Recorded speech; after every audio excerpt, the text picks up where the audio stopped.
Madam Mayor, it's 6:04 and we are live. Thank you so much, Madam Clerk. Good evening, everyone, and welcome to the regular City Commission meeting of Tuesday, February 4th, 2025. Can I have the roll call, please? Yes. Mayor Betty Resch. Here.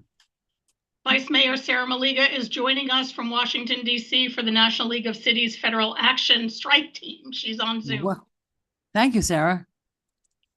Commissioner Christopher McVoy. Hi, Commissioner McVoy. Here. Commissioner Mimi May. Present. Commissioner Reynaldo Diaz. Here. Thank you very much. I'm going to lead the moment of silence, and then we'll have the pledge by Commissioner McVoy.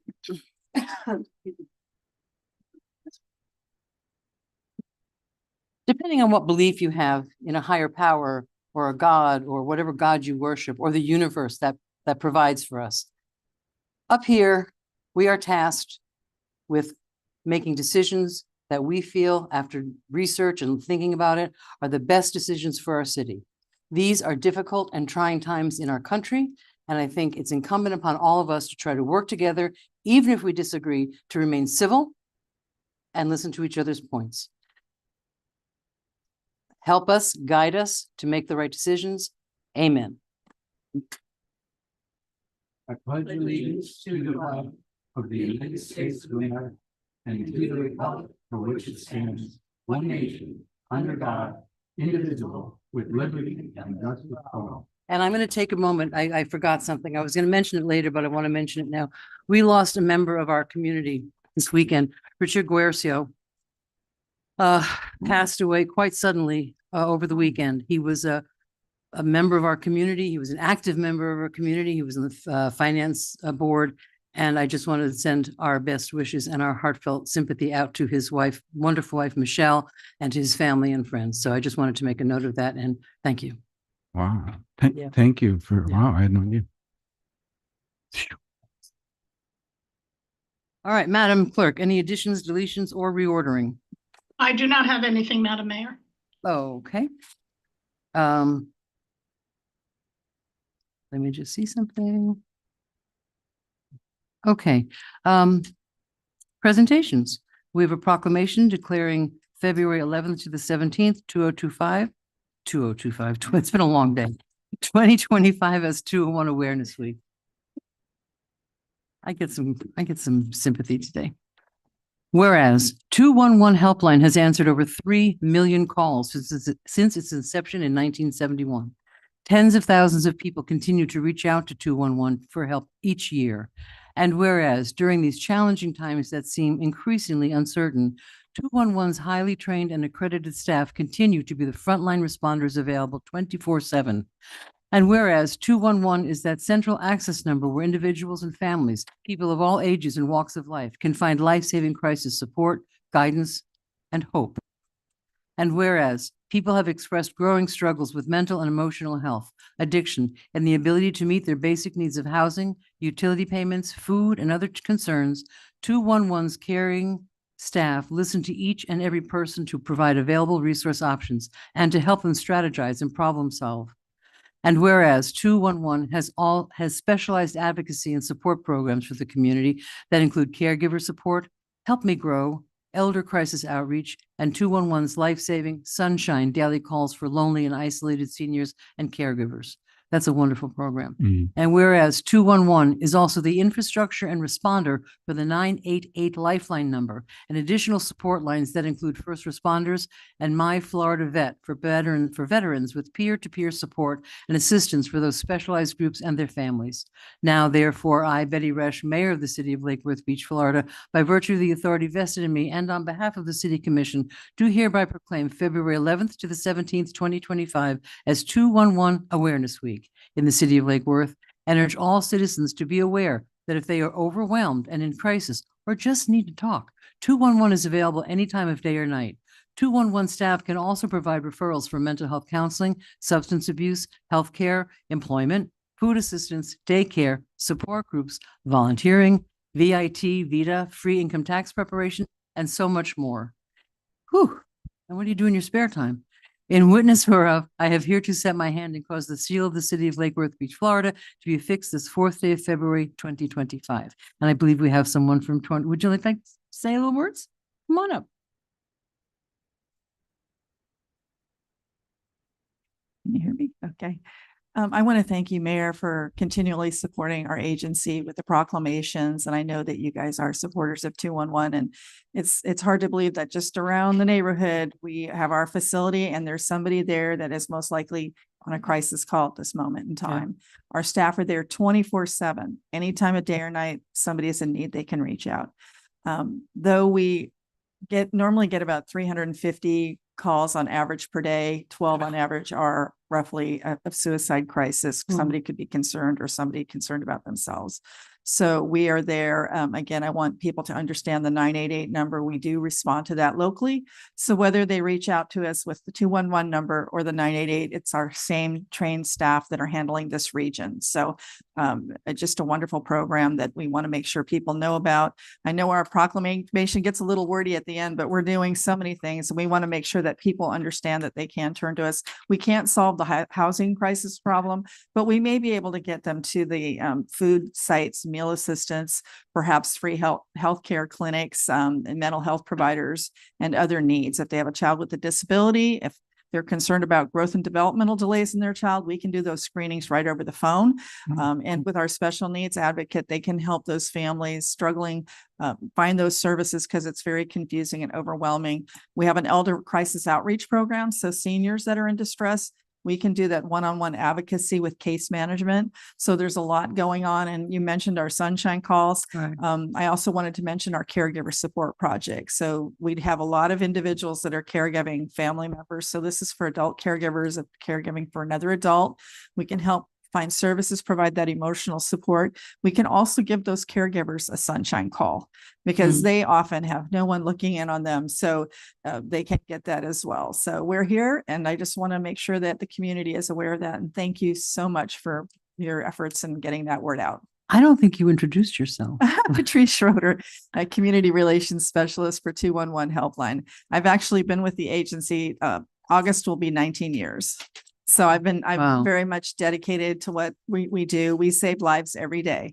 And most of the people are volunteers that are answering the phone? No. Tell us a little bit. about- Actually, we have fully paid staff. Okay. If it's a nice sunny day at the beach, the volunteer's not going to show I- up. So they're going to be here at Lake Worth Beach. So, we have gone to paid because we also have to meet our accreditators Sure. needs. And a lot of times volunteers don't want to do all the paperwork that goes along with it, the data entry. So we do have, and we have to keep up to date with the current certifications and everything. So it is a very That's amazing. large process. And we're excited about getting a new building. If you've ever been to our facility, it's so run down. It's in the work that our staff are doing. We're hoping to get them into a hardened building where it's a nice environment for them because the work they're doing is just so amazing and overwhelming. So Crazy. I've used it. I couldn't do that. I do the fun job. I get to go out in the community, but our staff are dedicated. We have people that have been there 20 years and when they get a crisis call, they really like to get that person to see a little bit of light and get them to de-escalate and help And them. sometimes it's just connect. talking to somebody. That is really important. So we're here. If somebody just, I've had a caregiver. She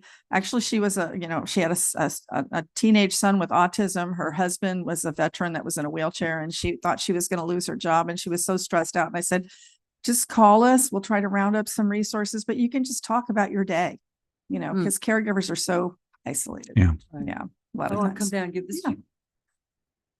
Thank you.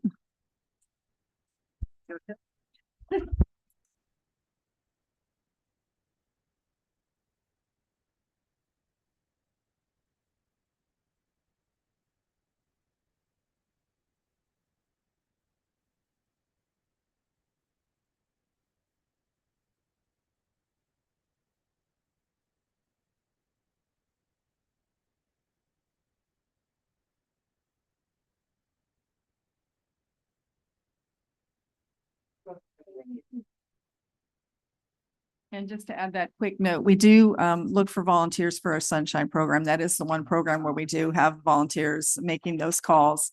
They could people interested could just call 211. Right. Thank you. An easy number to remember. So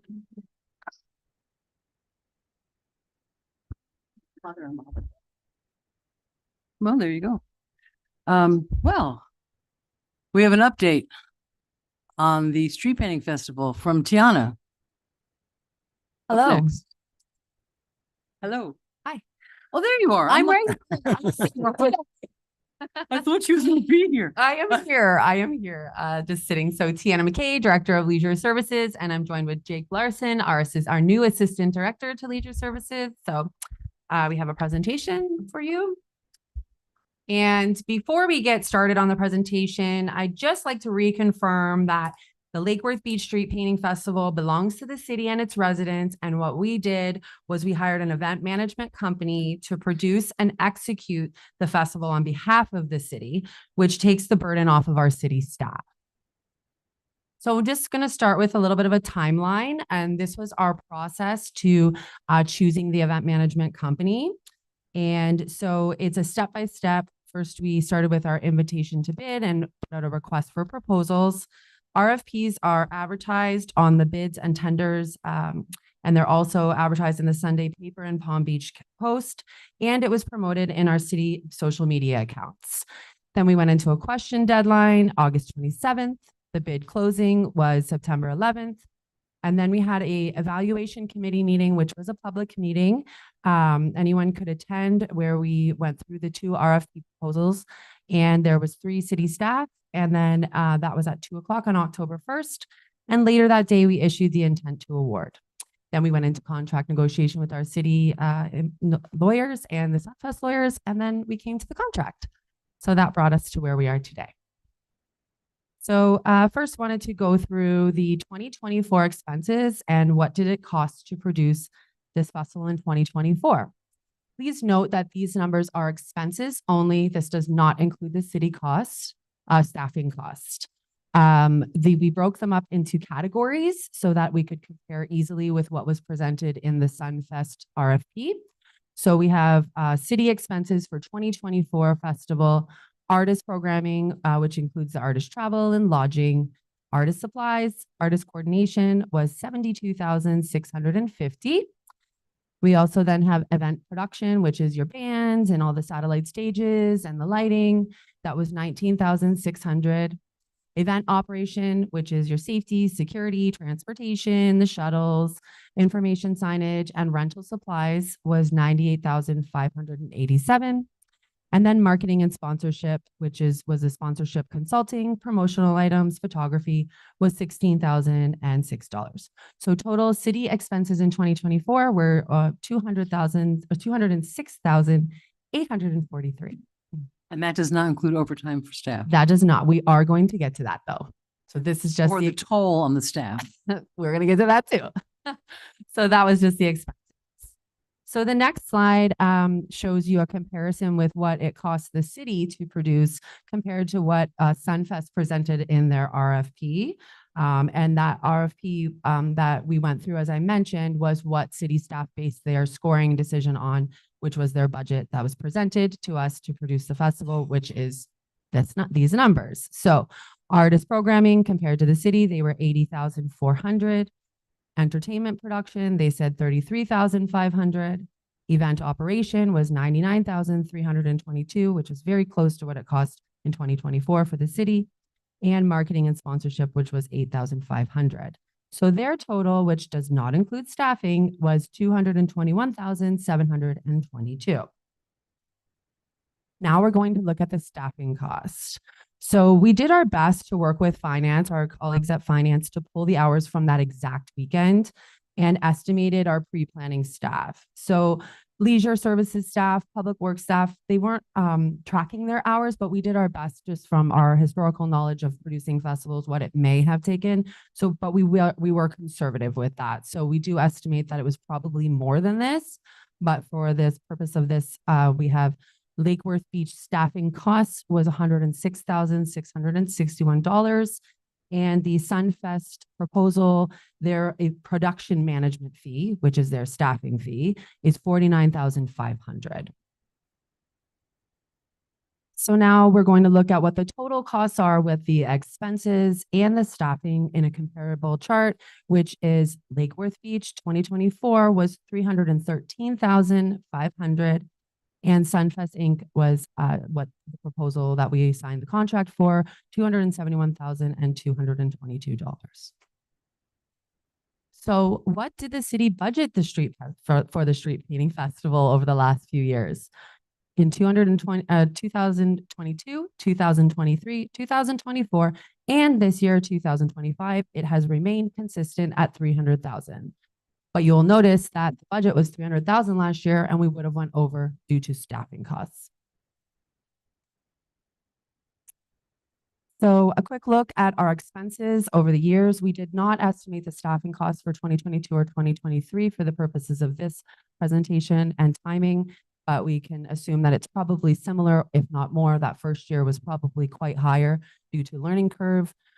So you can see that in 2022, the city expenses were 207,773. And in 2023, they were 215,096. And then we already went through the other two. So you can see it remains consistent with what has been proposed to produce the festival for this year. Last, I'd like to talk about the benefits of having a professional event management company producing the street painting festival for us. So first is that city staff can stay focused on their day-to-day tasks to serve the residents of the community. In years past, we had solid waste teams that were pulled off routes. We had recreation staff that could not produce programming. So things like open gym were canceled, and they were focused strictly on producing this festival. So there was other services that the city and the residents were not being provided, so that leisure services could focus on solely producing this festival. Also, parks and grounds teams were out of the parks. And then the next point is having experienced professionals with a history of producing high quality, large scale events. Next is they come with existing relationships and sponsors and volunteers that we just don't have access to. They've been doing this for a number of years. And so they're already coming with a lot of volunteers to tie in the volunteers we have. And then also something this year is that the city is going to receive revenue from the food, bar, and sponsorships. So that's something new. We've negotiated a percentage of bar sales, which will then draw revenue and reduce the number of expenses and reduce the taxpayers' dollars to produce this festival because we'll have more revenue. Last, and probably the most important, is that the city will not experience burnout. City staff will not experience burnout, which led to reduced services the week after the event. Many of the staff were very tired, and city services were shut down. They were forced to take time off just because they were just completely worn out. So those are the benefits. And lastly, I would like to give a big thank you to Carol Williams from Finance for pulling these finance numbers, the staffing, and Jake for helping with the presentation, and Lynn Sexton, our executive assistant from Leisure, who really just her bookkeeping and keeping records is just on point. And all the volunteers and city staff who've worked hard before to create this beloved, successful festival. Thank you to all of you. And thank you to Sunfest, who's been really fantastic to work with. And they are really like on point, and looking forward to welcoming everyone to the 31st annual Lake Worth Beach Street Painting Festival on Saturday, February 22nd and Sunday, February 23rd. Bravo. Thank you. I want to make a comment about the, I got the little flyer about sponsorships. Yep. And you and I had a conversation Yes. about this, and I'm going to go public with Go it, ahead. okay? If you received or you saw the sponsorship levels, the different levels, there's the corporate sponsor, and the lowest one was $500. You know how we sponsor, you get your name on the square, and for 25 years I've done that. Yes. And then you get a picture at the end. It's wonderful. But $500 looked like the minimum amount that you could do. And I spoke with Tiana. I said, Yeah. that's a lot of money for a lot of people. So she agreed that we could start at $200. Yes. So for $200, you can sponsor a square. It's a little more reasonable than $5 is a big chunk of money for some of us. Yeah, we don't want any of our local Lake Worth Beach businesses to feel left out of this. If they want to support the Street Painting Festival, obviously we would be happy to welcome them as sponsors, and they can follow up on that proposal that was sent out, and we'd be happy to work with them to ensure we include all of our Lake Worth. Yeah, Beach if we could get the businesses. word out that it's not five, that anywhere from 2 to 5 would be, Checked with Rebecca, our PIO. Or She more. said we can do that. if they feel generous. And it's really wonderful to walk around the festival during the day, see your name on the square Mhm. and talk to the artist that's doing it and watch their progress over the weekend. It's really a sweet thing. And thank you for the work of putting this together. It's very Yeah, helpful. it was a team Yeah. effort. We're all a team. Mr. McCoy? Thank you.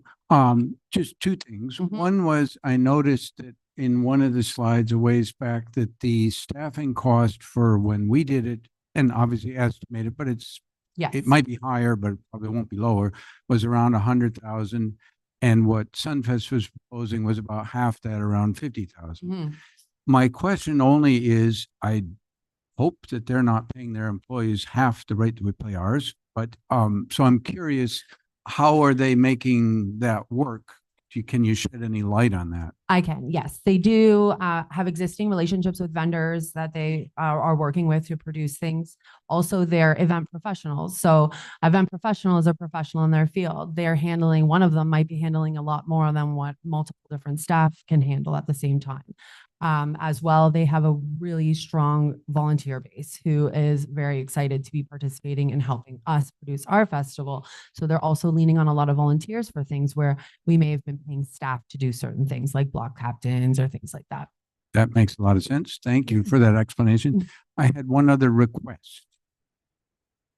I can't remember if it was last year or the year before, but spontaneously on one of the side streets, I think maybe one of the businesses sponsored it. I don't remember, but a DJ showed up with Latin music, cumbias and salsa and whatnot.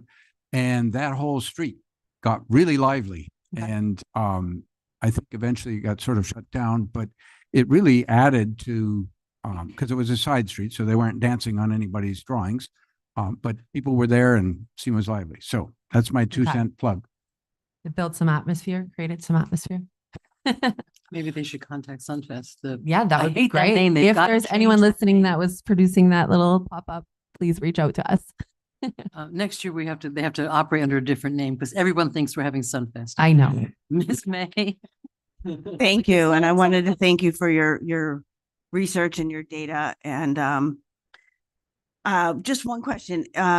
You said you sent out a sponsorship packet to Yep. the businesses. What if individuals or neighborhood associations wanted to sponsor it? How would they go about doing that? We have been contacted by one of the neighborhood associations, but we can also send it out. I can send it out to the neighborhood associations. We can also make a post on social media. So that way other people and just regular, if there's anyone out there that would like to sponsor, we're still accepting. So we can. Yeah, promote if you that. could do that, or maybe a spot on the Sunfest or the, see, now I'm doing it. The Street Painting Festival page on the website, something where it's inclusive to not just the businesses, because I do think that, neighborhood associations or the garden club or Individuals. somebody, somebody who's not an actual There business is want to do it. Sorry to interrupt. There is a direct button on the website that you can click it and ask for sponsorship opportunities and see it. Oh, but great. We will Super. ensure to send out a social. And you media. had We'll that add more little- social media. You had a little piece of art, with the lists on it.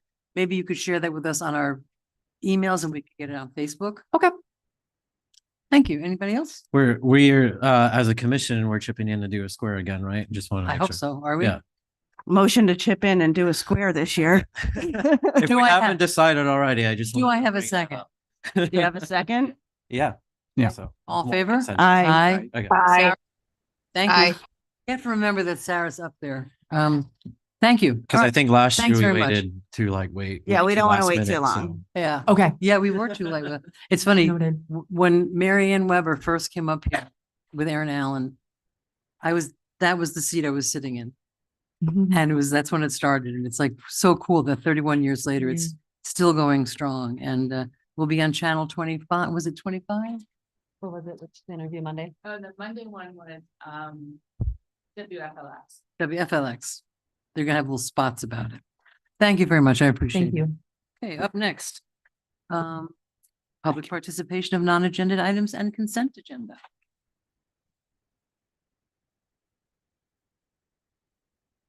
Thank you. Ramsey McLeod.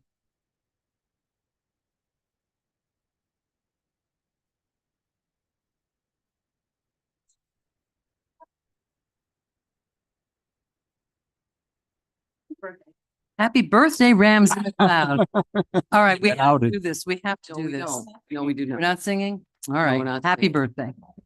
That's enough. Settle down up there. Keep them under control. Mr. Bob. Just saying. We're a road. And no, I'm group. not giving away a number. Don't ask my age. That's a Fine. given for any woman, and I'm claiming it today. Be like that. I Okay. will always be like that for you. Okay, Melissa, now I'm ready. Ramsey McLeod, 24 South C Street. For the previous elected who keeps asking for an accounting of how the bond money for our road was used, it is apparent you did not follow the meeting when that occurred years ago.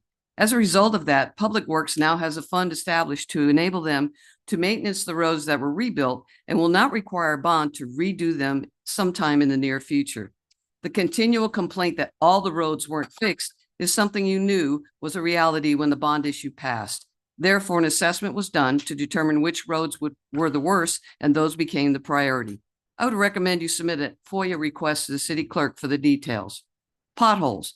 For the gentleman who continues to complain about this, I would recommend you go to the city's website, click on departments, then click on Public Works. And when the page appears, there is a link that you can submit a location for a road issue. And if you can provide an address, it will help the staff find the exact location of the pothole. I've been doing this for years, and staff has always responded in a timely manner and fixed it. My only suggestion about this page is to allow for the addition of a picture of the pothole, similar to the feature found on the code compliance complaint online form. City manager. We have now had Mr. Brown as the acting interim city manager for over a year now. So can we get on with an RFQ published or contract with the headhunter group we used before and get a city manager hired? Mr. Brown is needed back in our public works director. At this time, he is unable to respond to residents' concerns, whether they are submitted to him by email or a phone call. In addition, I am not on board with going into another bad weather season without him in charge of public works. Presentations. Some of the slides presented in this format contain valuable information, but it is currently a one-time viewing situation.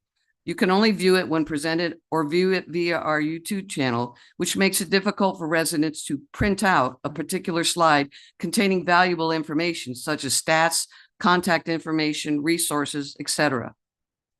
Code enforcement. I am concerned that we do not have GPS in their vehicles, and I question their case stats. I have had to put in more than one complaint on the same issue. It appears that when the code officer follows up and confirms the violation, a warning or notification is provided to the resident.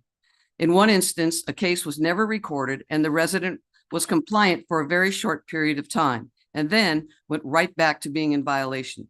So if these officers are out of the office for a majority of the day, how is it I'm the only one who keeps finding these violations? So I question the accuracy of their statistics. Does each report count as a visit? So it appears that they are really enforcing the codes in the city, and or how many cases are generated as new when it's a violation that's already been brought to their attention? Thank you. Next up is Jill Carlin. Good night. Have fun. Call me if you need bond.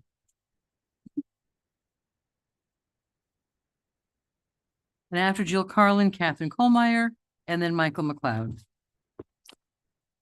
Jill Carlin, 2381 Sunset Avenue, number 205.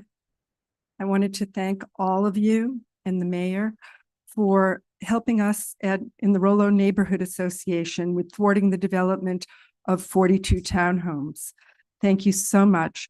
It's so important that you guys really listen and do your homework as Mimi May did, and the mayor and all of you actually, to discover what is entailed with a new development. I had a conversation with the developer. I speak with him often. And over the period of time that I've been involved in this project, he has always said, no matter what, it would be a townhouse development. I spoke with him on Friday. He has pivoted. Thank you all. He has pivoted to say that Jill, I'm ready to do single family home development over there. Thank you all. That's one thing. I have a plan for single home development that I produced, and I'll share it with you all. And I'll also share with you the possibility of renovating the farmhouse and renovating the two other buildings on barns. site to be a wedding venue and then to put in 6 single-family homes that are completely self-sustainable. I met with, on Sunday, the architect Claudia Bush, for whose class I have taught in at FIU, and she's quite an accomplished architect. She actually did the 200,000 square foot Carnival Cruise Line terminal, and we're friends. And she's worked with the developer. We've all actually been in contact together. And so I've shown her this and she wants to help. So I want to encourage us to, when we are considering development, any future development in this city, to really think very carefully before we greenlight anything. And the most important thing is sustainability. And in the future developments that I've heard about, there is no mention of sustainability whatsoever. So I think it behooves us as a coastal town to really consider sustainability. It happens to be my expertise, and I teach in university about this. So I'm going to share these ideas with you right here. You want them back, I'm assuming. Yes, please, but I can get you copies. Yeah, of could them you email me? I'm meeting with them next week, by the way. with Chris Rayleigh? Yep. Okay, That's very why I've good. never met with them before. Okay, great. Well, thank you all So that once would help again. me. And our neighborhood really is appreciative, and at least he's pivoted. He's pivoted a little bit towards what is called single family 7. Our neighbors do not want that. The impact of single family 7 means 7 houses per acre. We are looking at 6 houses and the renovation of those 3 buildings on that property. So the dramatic difference between that, it's dramatic. So I hope you really will consider the idea of really preserving those heirloom oaks, the heirloom mangoes, all of the 3 farmhouses that are there, and a single family home development that makes sense. These would be they would be $1.5, $2 million homes up there, and he's not completely on board with that, but why not? Why can't we have those kinds? That's time. Thank you very much. And if you'd email me, those would be great. Catherine Kohlmeyer, followed by Michael McLeod. Whoops. Thank you, Jill.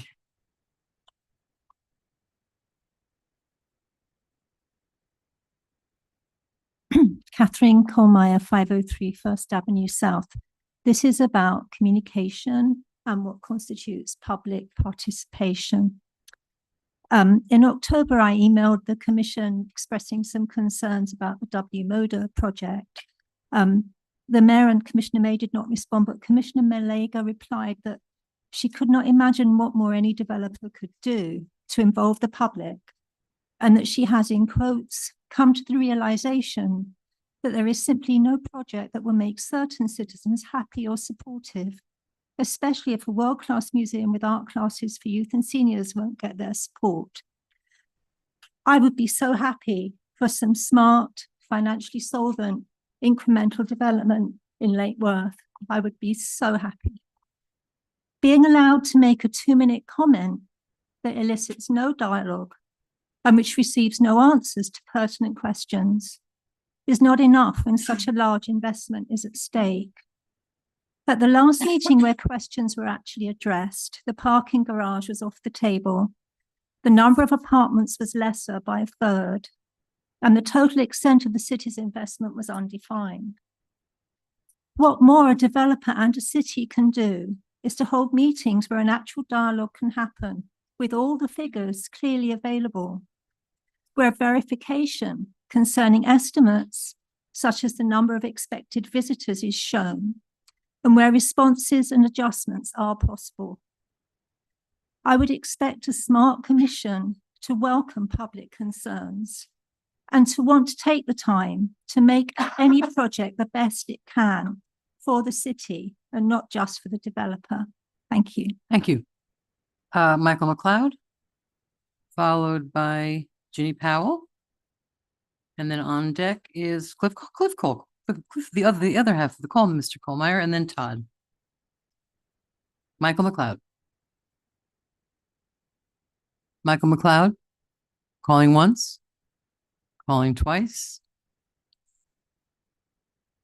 Well, if he comes back in, let me know, okay? So then Ginny, you're up.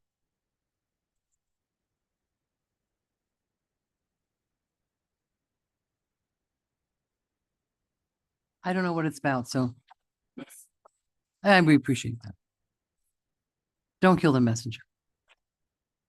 Jenny Powell, 224 North Palm Way. Good evening, Mayor and Commissioners. This is the subject has me pretty upset. I don't know, maybe there's been some resolution I'm not aware of, but this is in response to the article that Joe Capozzi wrote the other day. I've been here a long time, and I remember that at one time Lake Worth was home to over 60 different ethnicities. Our city once proudly embraced the diversity and wore it as a badge of honor. It was and still should be one of the things that makes Lake Worth Beach unique, quirky, and vibrant. Many in these diverse ethnic communities are under siege from multiple fronts right now. Many are extremely underserved, and as you know, are now making and selling food without a license in order to make ends meet. I hope you can try a little harder to work something out with these people. Apparently, there are large underground food scenes in many cities that are peacefully coexist with licensed vendors. Instead of working tirelessly to create loopholes in the city's prohibition on plastic grass for the benefit of the comparatively wealthy property owners, I urge you to spend a fraction of that time to help find a solution to those who need to sell food on the street to take care of their families. As Commissioner Diaz suggested, we don't have to look the other way, but there's a better way of doing it. Thank you. Thank you. Cliff Kohlmeyer up next, and then after Cliff, Todd Townsend, and then Susan Gaillot. Cliff Kohlmeyer, 503 First Avenue South. Good evening, Mayor and Commission. Last Saturday, I went down to the Hollywood location of the W. Moda Museum there. And on the way, there's a thriving marketplace next to the Tri-Rail station. It's a fixture. It's a fixed installation where they have a marketplace. Families, kids, eating and listening to music. It was a thriving little location. And then I got to the museum, and it was very quiet, hardly anybody there. And it's like an enclave that displays niche art for a very small portion of the population. There were 3 couples, they were elderly and had walkers and so forth.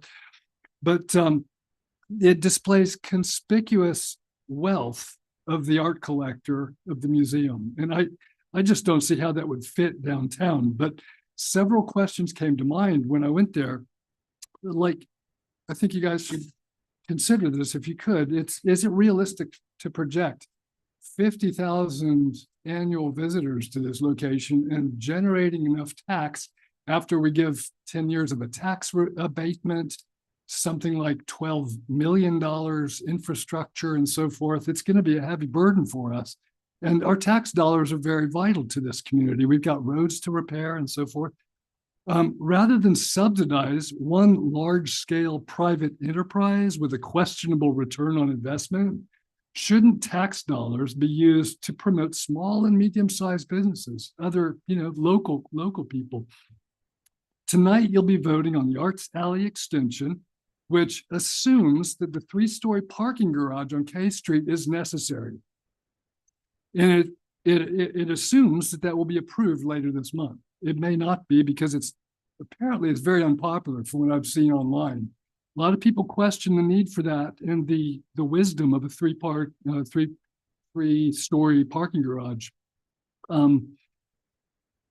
They're opposed for good reason, because for one thing, we've had experience with the Bohemian and the loss maker that is.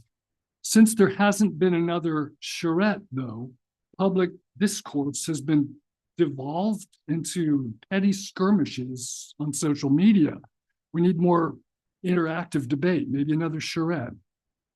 The project should be viewed through the lens of an unsolicited bid, which it is. It's a no-bid contract with the presumption that the offeror is going to get a more favorable deal. We have to look skeptically at these kind of deals. This should go to RFP as recommended by Treasure Coast Planning Council before it comes back to the commission. And when it does, it should come back as a complete project, not piecemeal, because once we get into a binding agreement, we kind of assume that the next step and the next step and the next step are going to happen, and it'll be a down. Thank you, that's time. So thank you for your consideration. Thank you very much. Jill, you only get one. Sorry. Yeah, sorry. Todd? Hi, Todd Townsend, 502 South J Street. Wouldn't it be insane for somebody to go to school to become a lawyer and, you know, go to all the club and just like do all the stuff associated with becoming a lawyer, take the bar, and then to not practice law? All right. So now let's just relate that over to this new beach proposal by Jack Nicholas and his buddies. For our commission to actually want to learn, to be able to handle when these people come to you with these proposals. Well, you already know the answer is no by the public, yet you've got Mr. Waters out there circumventing and rewriting all the books to facilitate such a project. I think it's absurd, and I think it's outrageous. And so, you know, we just really don't want to become Key, Dell, Lake Worth, Beach West. Thanks. Thank you. Susan Gaio?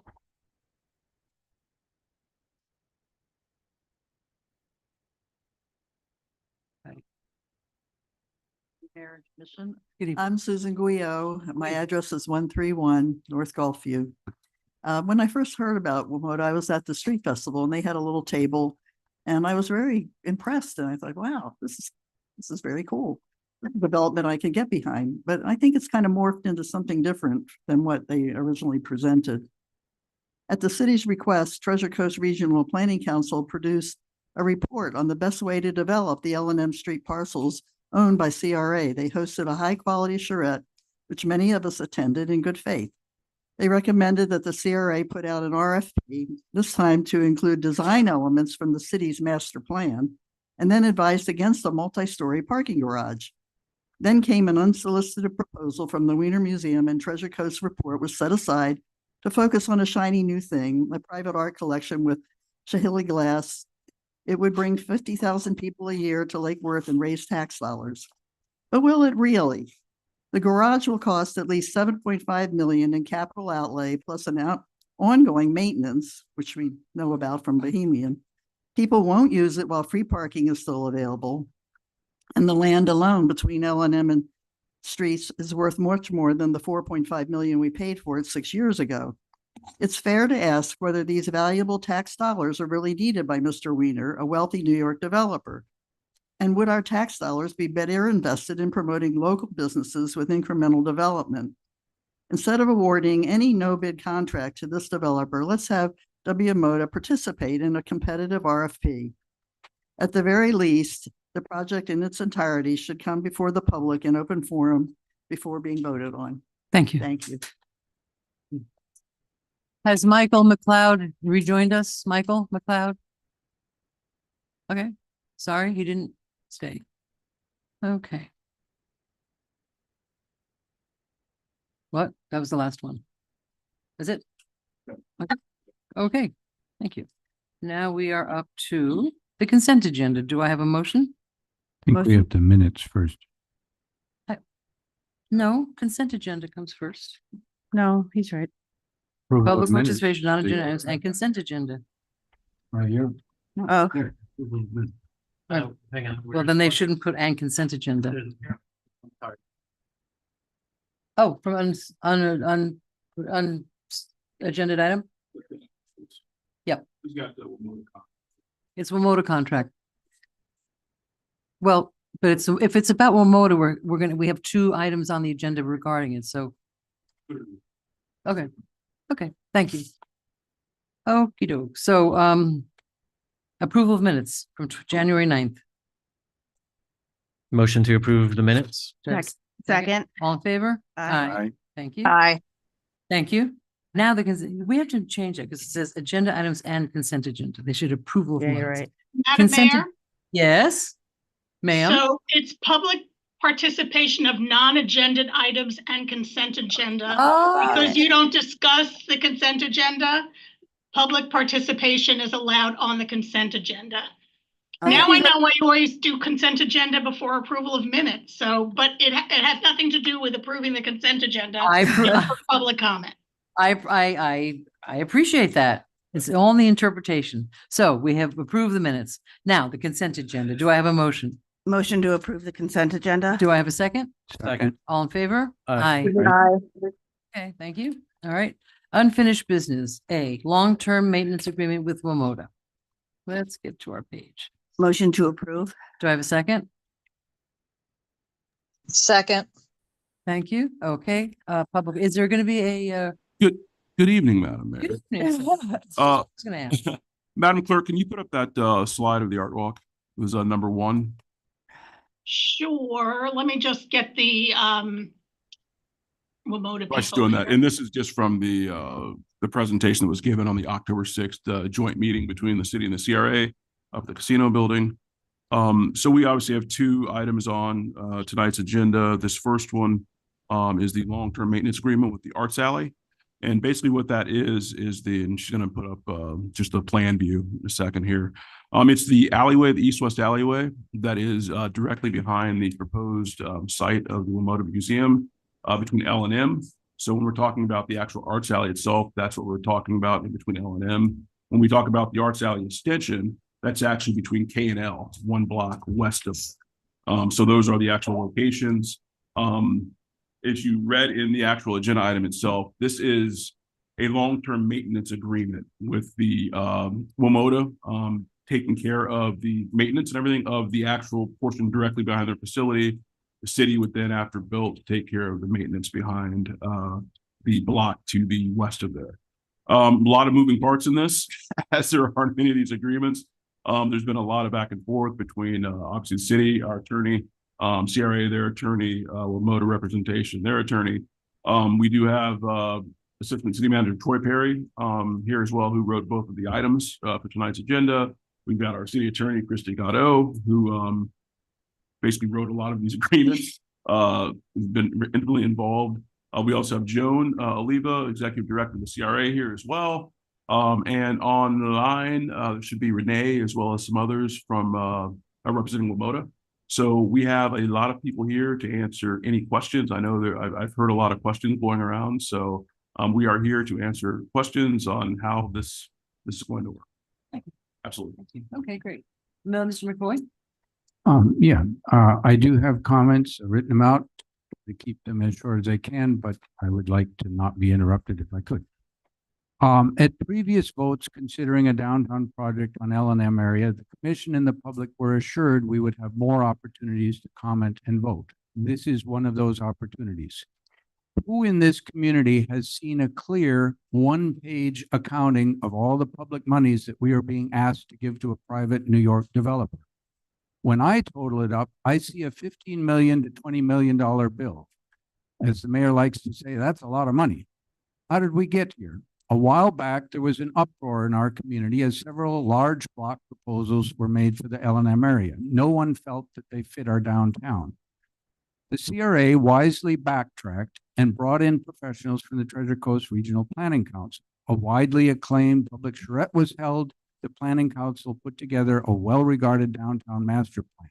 A few of their recommendations, quote, at the core of the public sentiment towards the redevelopment of the city and CRA-owned properties is the desire for a smaller, incremental infill development consistent with the historic scale and character of the area.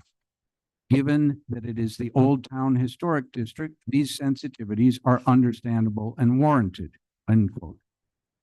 Quote again, it is important to recognize that simply making bigger buildings may not be the solution. Clearly, there was opposition to the larger building proposed to the prior RFP. In addition, the ability to surface park smaller projects removes the exorbitant costs of structured parking that would come with a larger building, end quote. The Planning Council's bottom line was this: hire an independent, experienced design firm to write a high-quality professional request for proposals. In other words, use the wishes expressed by the community, combined with good urban design, to smartly put the project out for bid. A time-honored approach for crowdsourcing the best ideas from multiple firms. A good firm, Dover Cole, was engaged to write that RFP. And then the train derailed. A developer from Brooklyn appeared on the scene. Aside, this developer had just ended months of negotiating with the city of Tamarack for a similar apartments plus art project, which they ended those negotiations with a single email. They ghosted Tamarack when the city mentioned affordable housing. Boom, gone. So what did our CRA and city government do? Instead of learning from Tamarack's experience, instead of heeding the Treasure Coast professionals, instead of listening to our own residents, our city government abruptly pulled the plug on the RFP process and jumped on the Wiener's unsolicited proposal. Let's look at that a little bit. As we all know, once a request for proposals goes out, a cone of silence starts. Neither staff nor elected officials can communicate with any of the bidders. The competing design firms all go off into their corners, putting their best ideas, their best proposals on paper, hoping to later win the competition. Very different from the unsolicited Brooklyn proposal. Rather than a cone of silence, our staff spent taxpayer money meeting weekly to help just one outfit polish up a shiny offer. No competition for the best ideas, no requirement to put the ideas down on paper, no nothing. As taxpayers, you have been shortchanged and you're about to get swindled. All right, stop. Wait, no, wait, stop. This is a controversial issue. We're not going to have claps. We're not going to have boos. We're not going to have yays. Let people speak, and then the next person will speak. It's common courtesy, and that's all we're asking for. Thank you. Thank you, Mayor. Let's look at the Arts Alley part of this supposed partnership. Please, somebody show me the sketch, the proof of concept, the programmatic description of exactly what, as residents, we would be getting for several $1 million. All I can find is a vague hardscaping and landscaping and some lights. No description of who is responsible for making sure the building owners clean up the backsides of their buildings and somehow hide their dumpsters. No description of how or who or why this will be turned, well, why, maybe it would be turned into an arts alley. What activities? How will artists be brought in? What would give this alley an arts life? Fancy pavers? I say buyer beware. And please, someone explain how diverting all the supposed new foot traffic away from Lake Avenue and into a back alley is going to help the Lake and Lucerne businesses. Or is the intent here really just to provide the shortest path from garage to museum with pitifully little downtown interaction? When taxpayers voted a penny sales tax, it was to fix roads and provide infrastructure, maybe even a pool, not to build vanity projects for private developers. With the empty Bohemian parking garage already costing us $100,000 a year, I'm hearing that residents are really, really unhappy about yet more giveaways to private developers. This arts alley is in the CRA district. If it has such a great return on investment, shouldn't the CRA foot the bill in full? And finally, I can find no justification for this commission voting twice in the last few months to raise electric rates, only to then turn around and give a substantial chunk of that money raised to support a private developer's vanity project. And I have a question for the attorney. Am I correct in understanding that we're being asked to approve allocating the money now without a programmatic description of what this arts alley will actually be?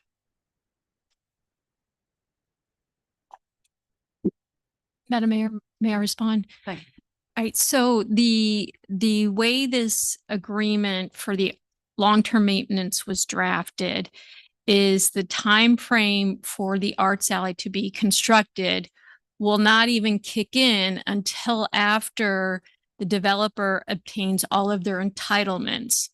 And the entitlements will require site plan, conceptual design, and that kind of programmatic information you're looking for. So the whole purpose of this agreement is that that has to be secured before this even comes into play. So you're right that there's no further description in this agreement because we won't have that description until they get past at least entitlements. Then they'll have to get obviously construction permits for what's going to be done in the arts alley. When I go online for Amazon, they usually ask me to pay first. And they tell me later on, we'll send you a description of what we might do, but send us the money first, and maybe we'll get around to the description, and maybe you'll get what you thought you're getting, and maybe you won't. I think it's totally irresponsible for us to be approving money at this point when there are so many moving pieces, as has been expressed. There's a lot of unhappiness about significant parts of this project. Madam Mayor, if I may just respond. Sure. So the city's commitment under this agreement is to underground the utilities within the arts alley extension, and one further arts alley. That program is currently budgeted for, but not to be totally underground. The current budget for that is over $400,000. What is going to occur only once WMOTA gets its entitlements is the city expending additional funds to completely underground. That additional cost is around $600,000, but it does not kick in unless WMOTA gets its entitlements. So nothing is going to be expended on this until that occurs. And thank you for that clarification. Director Liberty also clarified that the 650 is the incremental part to accommodate the WMOTA asks. I don't know that I saw in the contract, maybe you can enlighten us, a clear guarantee, sort of, like you do sometimes with house contracts, conditional on X. Is there a clear guarantee that this money, even if we allocate it now, cannot be used until some criteria that we all are comfortable with? Correct. There's a requirement, and if you give me a second, I can find the specific provision in the code that there's a requirement that the city's construction of those undergrounding is to occur by December of this year. The entitlements have to occur prior to that occurring. So, so the 650 has a time certain on it? Let me see, the exact provision is under the city's obligations. Right. The city shall use its best efforts to complete the undergrounding and stub outs on or before December 2025, so long as the developer has received the entitlements for the WMOTA project and provided the city with the probable option cost for the arts alley extension. So two things are happening. They have to get their entitlements. When they get their entitlements, they have to provide the city an estimated cost for the arts alley extension, which is the alley next door to this one. That is what the city's efforts to complete this by December 1st are conditioned upon. The entitlement schedule is in the critical path that's in the development agreement.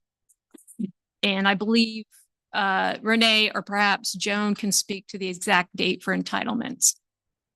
And I would just clarify that these timelines and critical paths are not specified necessarily by the city. They're primarily driven by the developer. And a public-private partnership should be a partnership of equals who are equally sharing in the risks and equally sharing in the profits. I have to say, I'm not seeing that. Madam Mayor, if I may. Sure. There's timeframes in our development agreement. So the developer, WMOTA, is not completely in charge by itself of the critical path. if the development agreement needs to be extended beyond the time frame allowed for the city manager to approve an extension, we are allowed to go back in and request an amendment. That would have to become before the city commission. So for instance, based on what we've heard from the public, we as a commission, would we be allowed to say, hold on a minute with the schedule? We need to have a serious public charrette with interaction with the developer, clear indication of where there's flexibility, where they're saying there's none, and clear, strong participation from the community. Could we ask that that be put into the timeline? Well, with the development agreement, there's specific timeframes that have already been laid out, so that you've agreed to as a body. So if you're going to change those timeframes, we would have to get with WMOTA and the CRA to agree to that. For these agreements that we're bringing forward that are required under the development agreement, obviously it's at the commission's pleasure what you want to approve or not approve. I think that was kind of a no, as far as. Well, we the could- development agreement, you've already approved it. So unless, and I don't recall a provision in the development agreement where the city can just decide to have a charrette, because there's requirements for things to happen under that agreement that the commission already approved. What I'm saying is these agreements, as we bring these forward, like this one, the long-term maintenance agreement, the other agreement that's on tonight's agenda for the relocation of the contributing structures, the commission decides not to move forward with that, then obviously we've got a bigger issue. So, and that may take us back to the development agreement. Thank you. Mr. Yes. All right. A lot was said. I definitely don't agree with a lot of it, but I do, there's a lot of ifs when you look at our memo and when you look at what's presented. We have a yellow box, a blue box, and there's still a lot of things to determine. Like, just to highlight to everyone, I mean, literally yesterday afternoon, I had a meeting with staff to discuss like what could this potential garage possibly look like. I mean, there's still a lot of questions that need to be answered, and for me, I definitely don't agree with a lot of that analysis, but I will highlight this really does highlight a major concern. This isn't a concern that's limited to Lake Worth Beach. This is a Florida issue, which is the unsolicited proposal process, if you will, or less of a process. For a lot of people in the community, in our community and in others with other related issues, if you want to see another highly contentious unsolicited proposal that doesn't involve us, look up the rock mine in the Everglades agriculture area. But when these things come up, it tends to fly a lot of red flags and a lot of people's perception, right? And maybe understandably so, understandably so, because I've pointed out before, Florida's history is just filled with developers promising the world and then short delivering. And so because of that, many people in the community certainly have plenty of questions and just want to really make sure that, we're going through and doing the right thing. And because of that, I mean, I do find this problematic, not necessarily with what is being proposed, but it's strictly from a process perspective. There's a lot of questions on a table still. A lot of things could happen. I don't think this developer would ghost us like they did with Tamarack, but you never know. There's still time until we get to that plan development process, and there's still a lot of questions. And these decisions to me just seem a little bit preemptive, because we're making a decision that's contingent on something that we don't even see in front of us just yet, right? And so it's hard to make a contingent decision when I haven't seen the actual application in front of me. I mean, that's something that comes up a lot with the development projects is, how are you going to vote on this and that? And we're not allowed to discuss that, right? That can put us in personal liability issues. But what it comes down to is every conversation that's been had, right? Like this drawing from the October meeting, these are all great. And they're all things that I think are worthy of support. But the bottom line is it has yet to present itself as like the application right in front of us during that all important quasi judicial process. That's what we're supposed to make our decisions based on, and we haven't gotten to that point yet. So these contingent decisions, to me, it's a lot like, I guess the best analogy that I can think of is I found a house.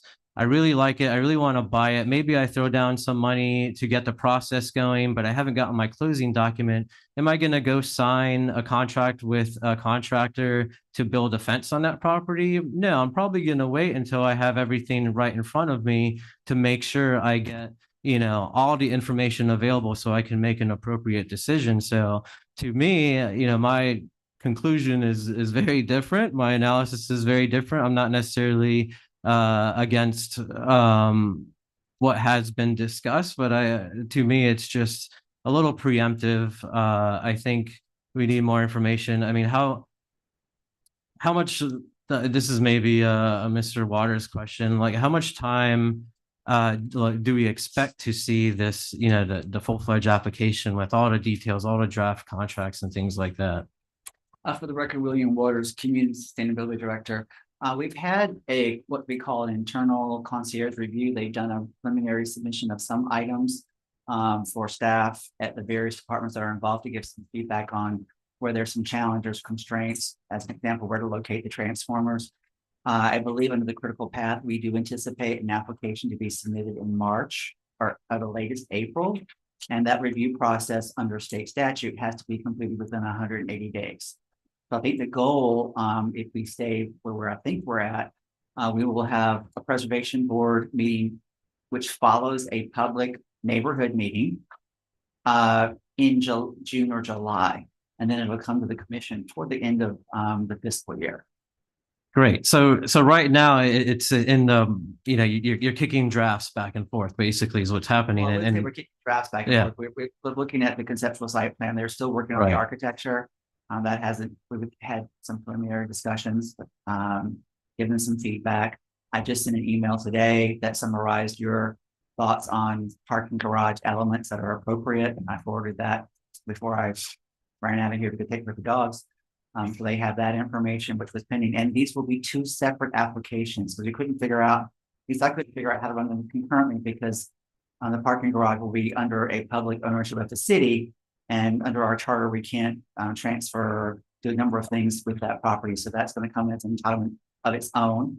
And then the Lamoda property, the Cultural Council property, and the CRA property will come in as a joint combined property plan development.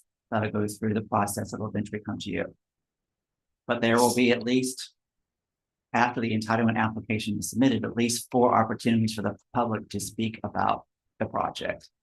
It could be more because there are other hearings like this one with agreements. I can't remember, and maybe Attorney Godot could remind us. I think there's 4 or 5 more agreements coming after this one. So you're going to see this on several more commission agendas. Not this particular part of it, but different pieces that are coming about. And it's my understanding that any of the design elements, I called Renee earlier today, Ms. Miller, just to ask these sort of questions. Nothing's written in stone in terms of the design at this point. They have a basic understanding of what they're going to do, but in terms of exactly what's going to happen in the Arts Alley, exactly what things are going to look like, has to come before the Historic Preservation Board, Planning and Zoning Board, and us. It will come before the Historic Resource Preservation Board, who will review the new construction certificate of appropriateness alteration one. They have the control essentially of the design, whether it's appropriate with the major thoroughfare guidelines and the historic preservation design guidelines. And that approval will be contingent upon a 2-step process where the plan development ordinance will come before you to review, and you'll be approving the major site plan, the additional land uses, the sustainable bonus tier 1, tier 2, transfer development rights, the workforce affordable housing component. There's something development of regional impact and something else. I can't remember what it is. And if you approve all those within that ordinance framework, then the certificates of appropriateness that have been preliminarily approved by the HRPB will go into effect. Thank you. That was really helpful on it. And that's precisely my point. I mean, I feel like we're not close to that where we need to be. I mean, a lot of things can happen, maybe people are pushing back on it now might love it. It might go the other way, and people might be like, I hate the color. Absolutely not. But the bottom line is, as more details are hashed out and we're getting closer to the application, we'll have better numbers, and we won't have so many ifs on a contingent decision that needs to be made tonight. Maybe Mr. Liberty was wrong and it's going to cost a lot less. Doubtful. He's really wrong and that sort of thing, unfortunately. But we basically, what it comes down to is I generally prefer to have a nice, packaged project, or have a lot more details rather than let's make a contingent decision, and that contingency, we don't even know specifically what the specifics are. So I feel like it's just preemptive from a process standpoint. I think we can get there. I don't think the world is burning. I don't think that's really the messaging. And it really does call and address the concern from the community, which, rightfully so. They want to participate. They want to have a process. They want to know what the schedule is coming up. And there are a lot of questions out there, and we certainly, would be doing not just them a solid, but ourselves a solid to do our due diligence and our homework to avoid situations like the Bohemian Garage, which none of us decided on, right? That's what happens when you don't ask questions, when you don't go through the processes. You get stuck with a decision that costs us money, and that's really what I want to address, because for us to make a decision, it really needs to be an informed decision and have as much detail and information as we possibly can. So that's my perspective on it. Thank you. I see Ms. Malega, your hand is up. Madam Mayor, Yes? I just want to let you know that there's 14 minutes and 55 seconds left. Okay, Ms. Malega, quickly. Yes. Thank you for acknowledging. So I hear what everybody's saying, but I have a different perspective. I'm going to go back to 2010 when I built my gym. So I had to, number one, buy a franchise and pay for a franchise without knowing where my location was going to be. And then I had to sign a lease and hope that when I went before the Planning and Zoning Committee for that location, that they would give me a conditional use permit, but I still had to sign the lease first. And there are certain steps as a business owner that to get to the next step, you have to take the first step. And even though it's scary and there's a lot of uncertainty, the only way for us to get to the next step is to continue to move this project forward with all of the provisions and all the safety steps that our staff and legal has put into place. And I just want to say thank you to Christy and our staff for taking a step back and taking a pause and saying, you know what, we weren't happy with the first or second draft, and really working through and the CRA and working through the steps that were necessary to protect our residents and our tax-paying dollars. So I understand what has been said so far. But again, coming from somebody who has had to sign contracts and take a step of faith to get to the next step, I'm thankful that I took all those steps, because it led to a very successful business that is still in town to this day. And we just have to take a step back and say, you know what? If this is what we have to do to see if this project is going to work and get community input on design and the rest of the details, then that's what we have to do. When the arts alley, my only biggest concern was for the residents, but the business owners that I've spoken to, the business owners are on Lake Avenue have even wrote letters of support for this project in general. I wish that we could underground all of the utilities down the alleyway and not just focus on the arts alley, but really say, okay, how do we implement this for all the business owners to have success and to really, everybody talks about walkable downtown. If you want our alleyways to be walkable, you can't have dumpsters and trash and homeless people and drunk people urinating. You need to do something to improve the alleyways. This is the first step to doing that. Thank you. And that's all I have to say. Thank you very much. And Madam Clerk, we are down to just a few minutes. I understand that. Just a quick comment. My understanding is that, a developer, and I've read a bunch of contracts in my life, and I've worked on some projects. Until you have the understanding that your project is somehow going to go forward, you don't spend the hundreds of thousands of dollars that it takes to do the final projects in the application. Mr. McFly, how are we doing for time, ma'am? Miss McMay, I'm sorry. please let us know. We're going to cut it off we're not going to go past 30 minutes. Cut us off at 20. I'm sorry, Madam Mayor. Renee Miller had her hand raised. I don't know if she still has something to say. I'm sure. Okay, Ms. Miller? Yeah, but then we're not going to forget Ms. May.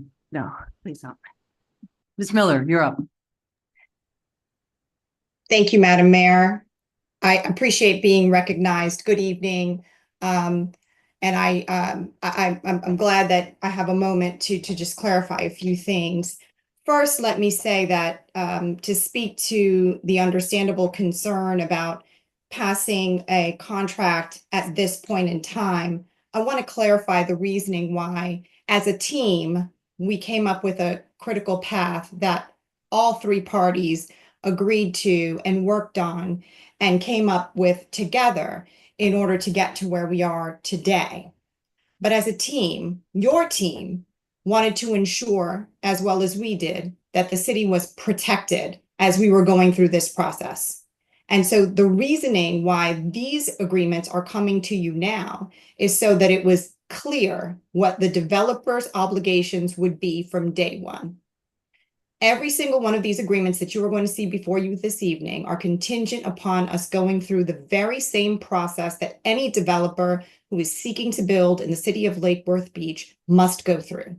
We have to do neighborhood meetings. We have to go through each one of the different quasi-judicial processes, site plan review. This document seeks to protect the city and to make it super clear before we get to the point where everyone thinks a building is going to be built and the deal falls apart, what we have to do, what our obligation is. I want to also remind the City Commission that the Arts Alley between L&M is being paid for in terms of its construction by the developer. The undergrounding of the $650,000 for the undergrounding of the electrical utility for that existing CIP is not just for the Arts Alley in our development. It's for our Arts Alley and the alleys that are owned by the city for the next 2 blocks. And that structural improvement not only assists WMODA, but it assists several blocks within the downtown.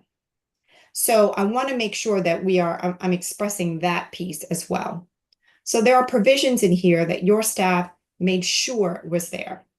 If we do not get our site plan review application, if we do not get our entitlements, if we do not do all of the things that we have already jointly agreed to do, this agreement is moot. But having it in place today, now, ensures that we are all clear about who is going to pay for what, whose responsibilities are there, whose liability is there. We understand before we even submit something for your consideration and for the community's discussion that it is our obligation to maintain it. It is our obligation to ensure that the public has access to it 24/7.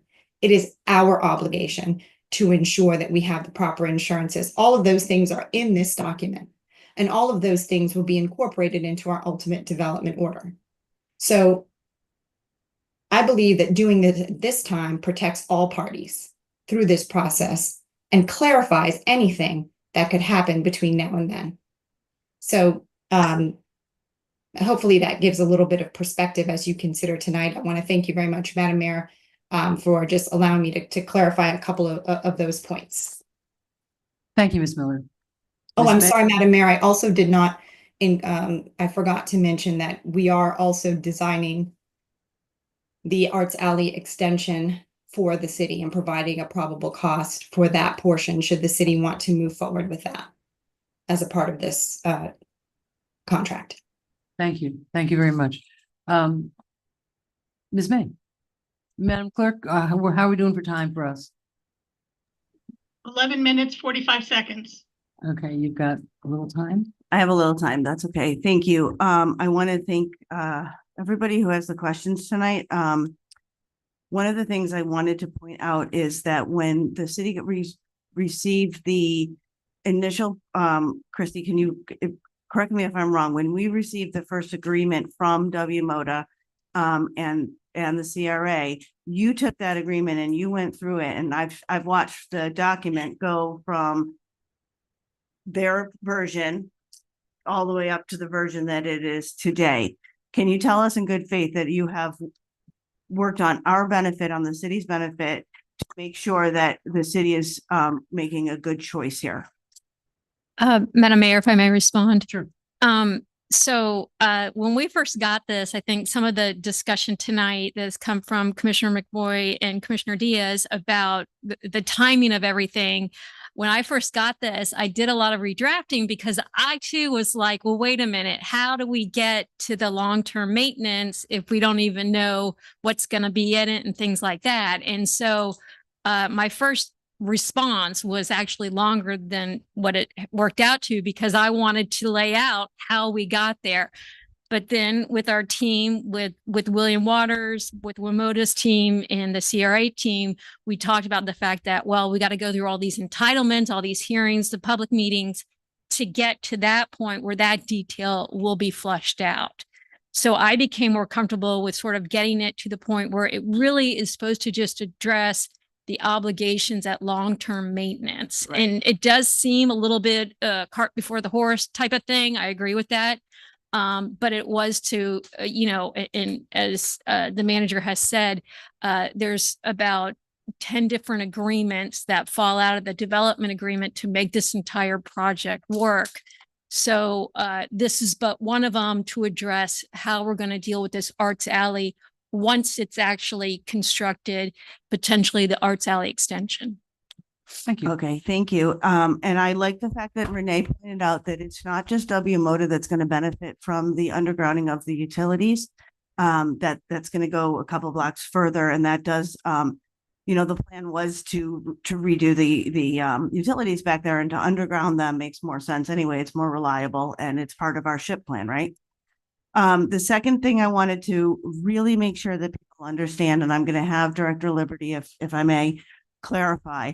There is the $650,000 that is being proposed to underground these lines has nothing to do with last week's meeting where we changed the PCA. Can you clarify that for everybody, please? Madam Mayor, if I may. Please. For the record, at Liberty Electric Utility Director, that's correct. The $650,000 is completely unrelated to anything that was approved on January 28th. January 28th, this commission approved an increase to the power cost adjustment of the PCA. The PCA is governed by City Resolution 11-2024. And that night we gave a very detailed report on the numbers that were in there. So there's nothing like this in that report.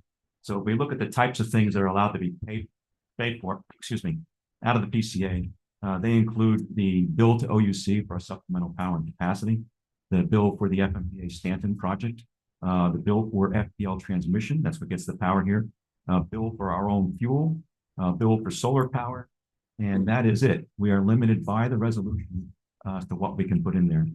When we forecast ahead, we use natural gas futures. So I went through this report today just to make sure I wasn't going to misstate anything. This is in the public record in the backup from that meeting. There's 650 doesn't show up. There's no number here of 650. I'm not sure where that allegation is coming from, but that's not in there, and it's certainly not in the PCA. As a matter of fact, staff is not able to spend PCA money on anything that's not approved by the commission. So I'm not aware that you approved it to spend the 650 on that. So No. that's just not the case. So thank you for clarifying that, because that was, I think, a little bit of confusion. Right. And I think that's all I have in the. Okay. Madam Clerk, where are we? 10 minutes and 29 seconds. Okay, I want to divide that. I see two lights on. Sarah, you're okay. You have no more comments, Sarah? Apparently not. Okay, I've got two more lights on you. No, ma'am. Okay, thank you. You each get 3 minutes. Okay, very quickly, there is not a confusion. It's not an allegation. We raised rates twice in recent months, once with the PCA and once with the base rate. That's the only things that we have that influence how much money ratepayers put into the utility. I fully understand that the PCA has nothing to do with the 650. Raising the rates twice is something that residents receive. The base rate certainly has to do with where that money is coming from. So the allegation, as it's referred to, that we are raising rates and turning around and giving it to a developer has a good deal of merit. And Mr. Liberty, you clarified for me very clearly over the phone that 650 is the incremental cost of doing this, not what we would do in SHRIP. This is the incremental cost for this project. I need a question answered from Mr. Waters. Is there any reason, and it could be conceivably from the attorney too, but I'll let you figure that one out. Is there any reason from the city's point of view that we need to make this decision now, as has been referred to as either preemptive or premature, or cart before the horse? Or could we, from the city's point of view strictly, is there any reason we couldn't say, this is a fine decision. Once we know that we're doing all this stuff, we'll figure out how we're going to maintain it. And that decision can be made at a later date.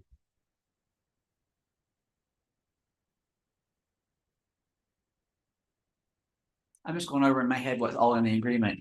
From the entitlement application standpoint, it isn't absolutely necessary that this agreement be approved.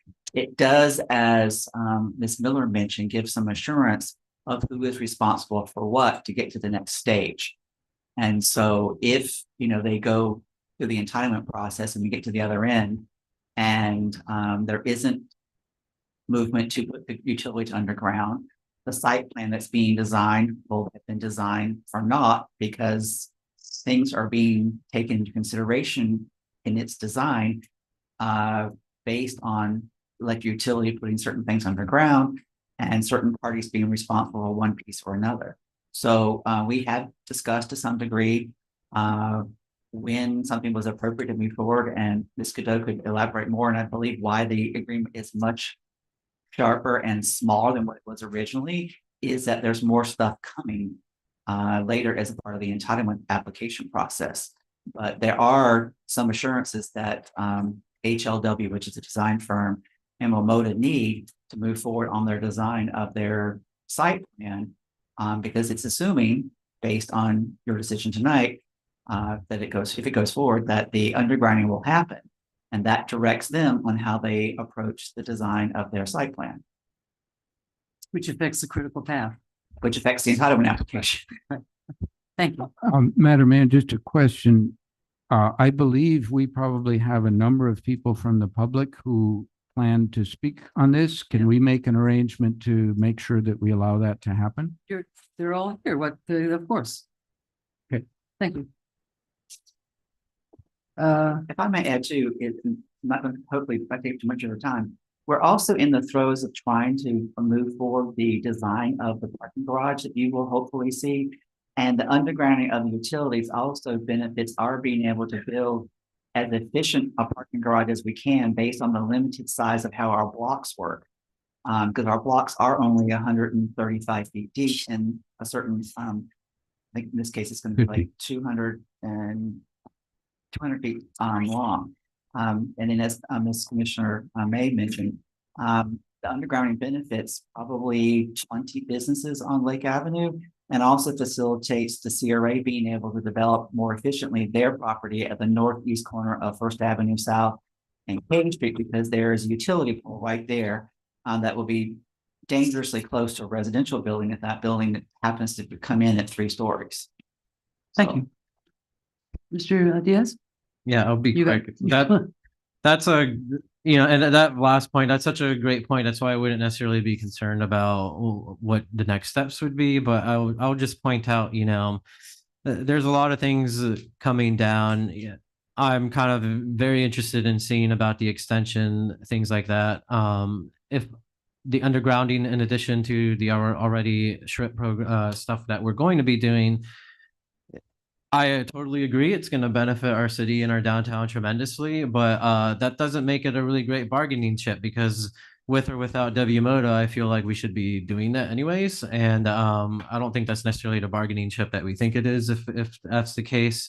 But that being said, it's not, I know this is clunky and I've pointed out why I dislike making a decision on just a piece of this process, but I will highlight, I do appreciate seeing these kind of final forms of these pieces as we get them because we are getting really close to that process and having things come up so that we can at least see them and kind of munch on them as other new pieces of data come in, I think is really helpful. I just again think it's a little bit preemptive in terms of the contingency and waiting on things like the extension, on what this potential garage could look like. I mean, there's so many pieces of information that I feel like would be much more helpful in determining on whether or not this is a good agreement for us.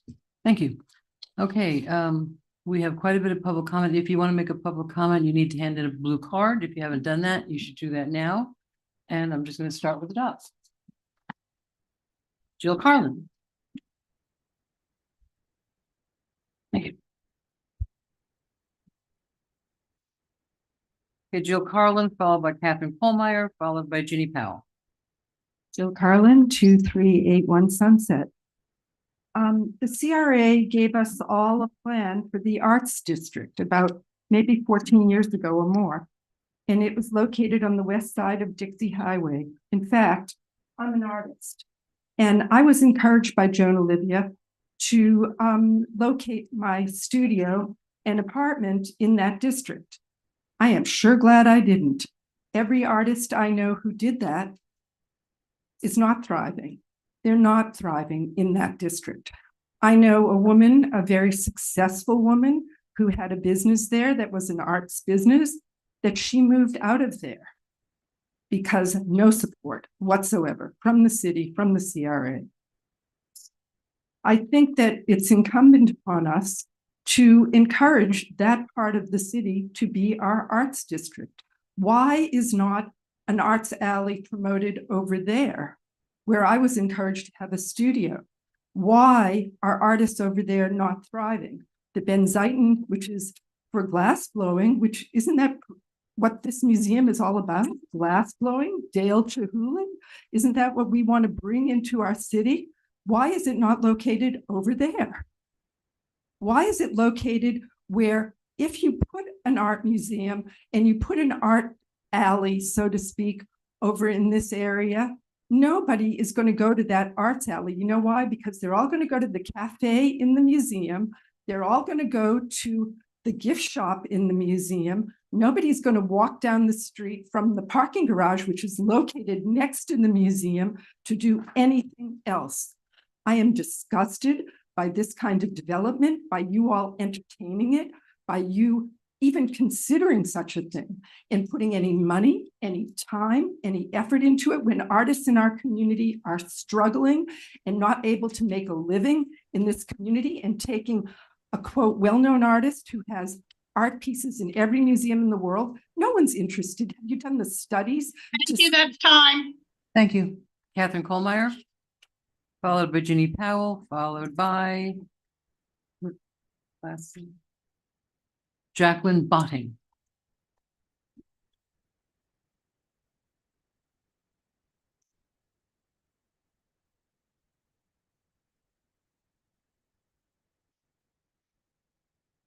Catherine Kohlmeyer, 503 First Avenue South. I don't know where to begin. You can speak up a little bit, ma'am. I will try. I don't know where to begin. We've been assured by William Walters, by other people, that there will be plenty of more chance for people, the public, to come and make their comments. We already had a kick-ass charrette with Treasure Coast. We had a whole week. After 2 days of presentations, we had a whole week where we could go in and chat with architects, sit at a table, look at designs, ask difficult questions, talk about money. Everyone from the community was welcome to go in there and do that. And then we got a report which was presented to the commission. And they made recommendations that Commissioner McVoy stated earlier. Why don't you follow those commissions? You've had this wonderful communication and, you know, the public coming in and talking and really thinking about it, taking time. We had architects, we had professional planners, and they recommended a professionally produced request for proposal, competitive bids.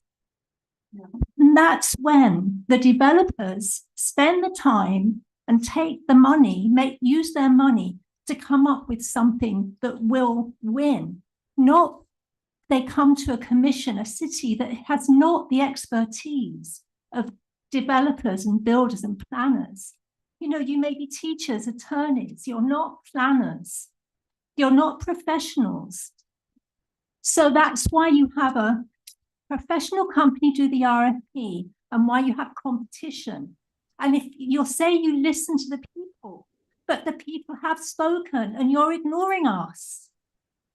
The people. Thank you, that's time. Thank you, ma'am. Thank you. I should just melt. Jenny Powell, followed by Jacqueline Botting, followed by Cliff Colmeyer. Jenny Powell, 224 North Palm Way. Yeah, I also don't know where to begin because everything I've written down is kind of jumbled up. A lot of the comments that I was going to make have already been made. Getting back to this particular agreement that's before us right now, or before you right now for consideration, I think Commissioner McVoy made it clear that there is concern that the $650,000 is that we are subsidized based from our electric rates went up, the base rate went up in September, and there is some question of what this $650,000, where that's from. And it's just not a good look that we've been paying more in our electric rates. And honestly, a few dollars for me a month is not a huge deal. I can afford it. Some people can't.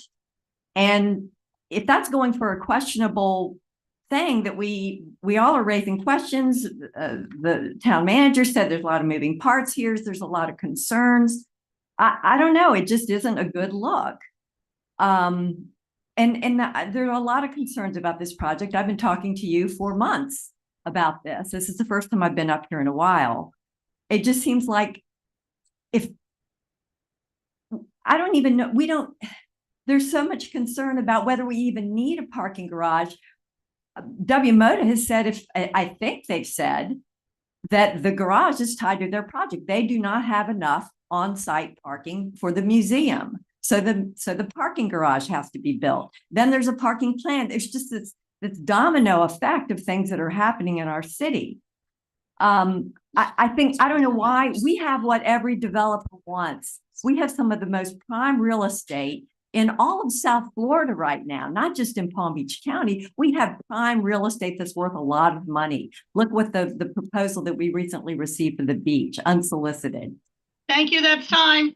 Well, I don't know. There's just a lot of questions. I think we need to ask a lot more questions before you approve any further agreement. Thank you. Thank you. Jacqueline Botting, followed by Cliff Holmeyer, followed by Pam Chirla-Klahan.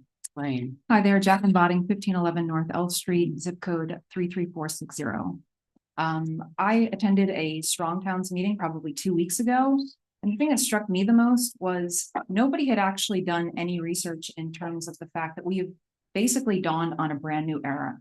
And museums do not appeal to young people. I don't understand really I've heard the title of this project, but I've not heard any of the features, functions, or benefits to the public and how this in perpetuity would lend to greater economic development.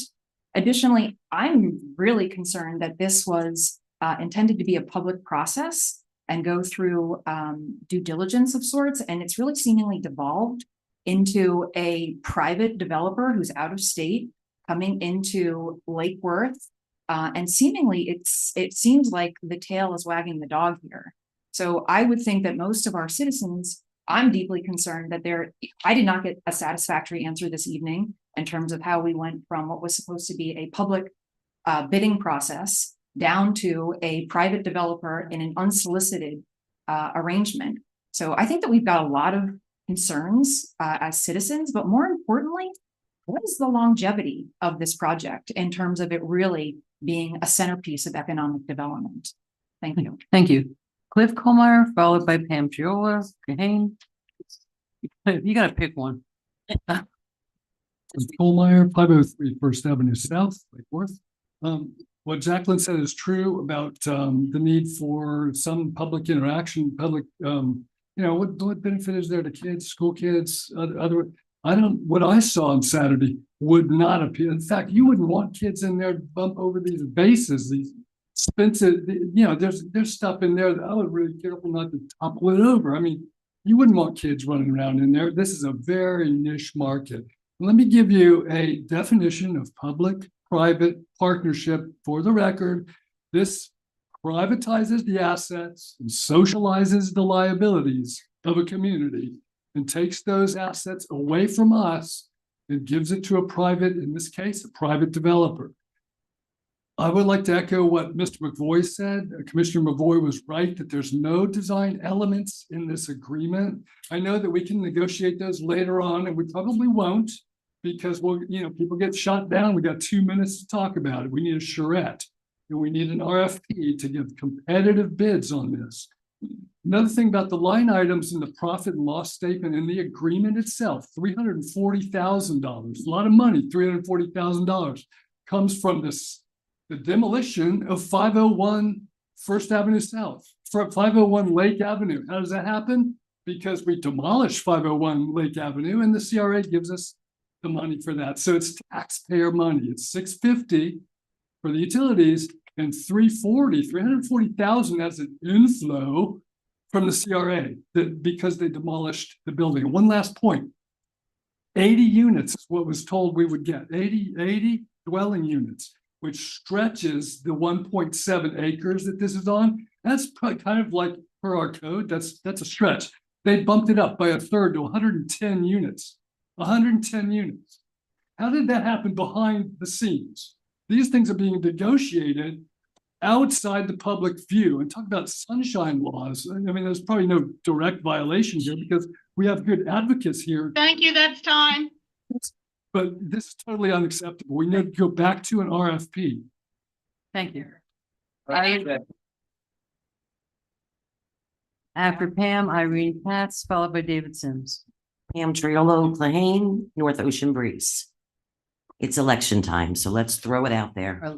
Let's throw it out there. There's corruption going on. There's conspiracy going on. Everyone's doing something wrong. Commissioner McVoy wants to tell you that this is not the way things work. For such an educated commission, we all know how many steps are needed to go through a process of building something. We all know how many meetings are coming up that you will get to decide and micromanage exactly what happens. Like we don't want you to put a fence or a gate in front of the apartments on Dixie Highway because that's not the flavor of what we want. Well, they might not want the prostitute walking down Dixie to knock on their door at 2 o'clock in the morning.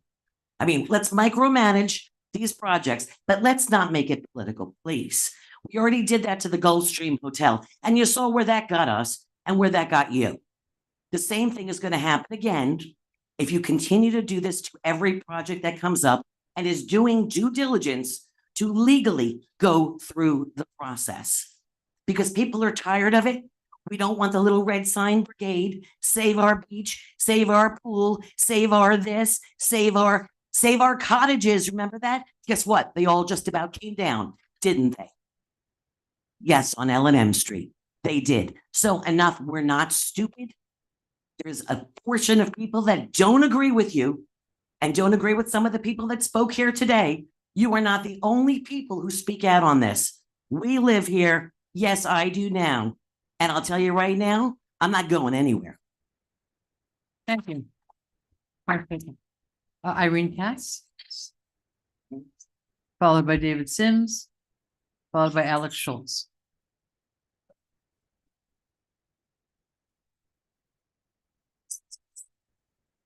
Hi, it's Irene Katz.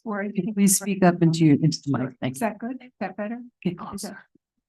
Everybody's good. There's people listening on the back as well. So, okay, how's that? Thank you. Okay, Irene Katz, 418 North Federal Highway, Lake Worth Beach, Unit 28. We must have a no vote on the $650,000 utility payments being diverted to W Moda's fake art alley downtown. As a member of the Lake Worth Beach community, we are being asked to financially support developers. Once again, it is time to stop the giveaways to developers' personal vanity projects. Stop the giveaways of our money and land. Demand better for your constituents. This is not a museum. it is a storage place for this man's vanity project. I mean, a museum, the museum is generally not for profit. It focuses to provide education to the community. Its focus is to encourage development in arts and the artists. And this is just a storage facility. So thank you very much. And Thank you, ma'am. David Sims, followed by Alex Schultz.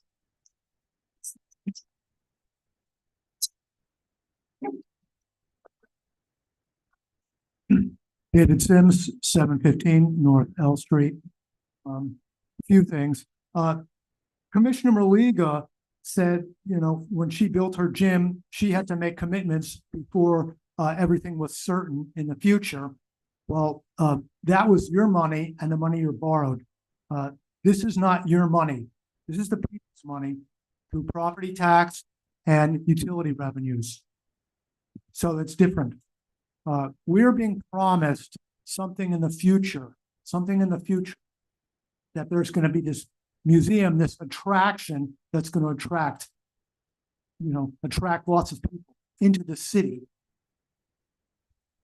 We're asked first, we have to put lots of city money up in front for the underground cable, the garage, giving land to the museum. We're asked to really commit a lot up front, and we're promised this is going to be a big attraction. We don't know that. Like previous speaker said, they went to the museum down in Dania and there was hardly anybody there. And I would like to ask that you do not approve of the long-term maintenance agreement at this time. Thank you. Thank you, Alex Schultz, followed by Michelle Sylvester.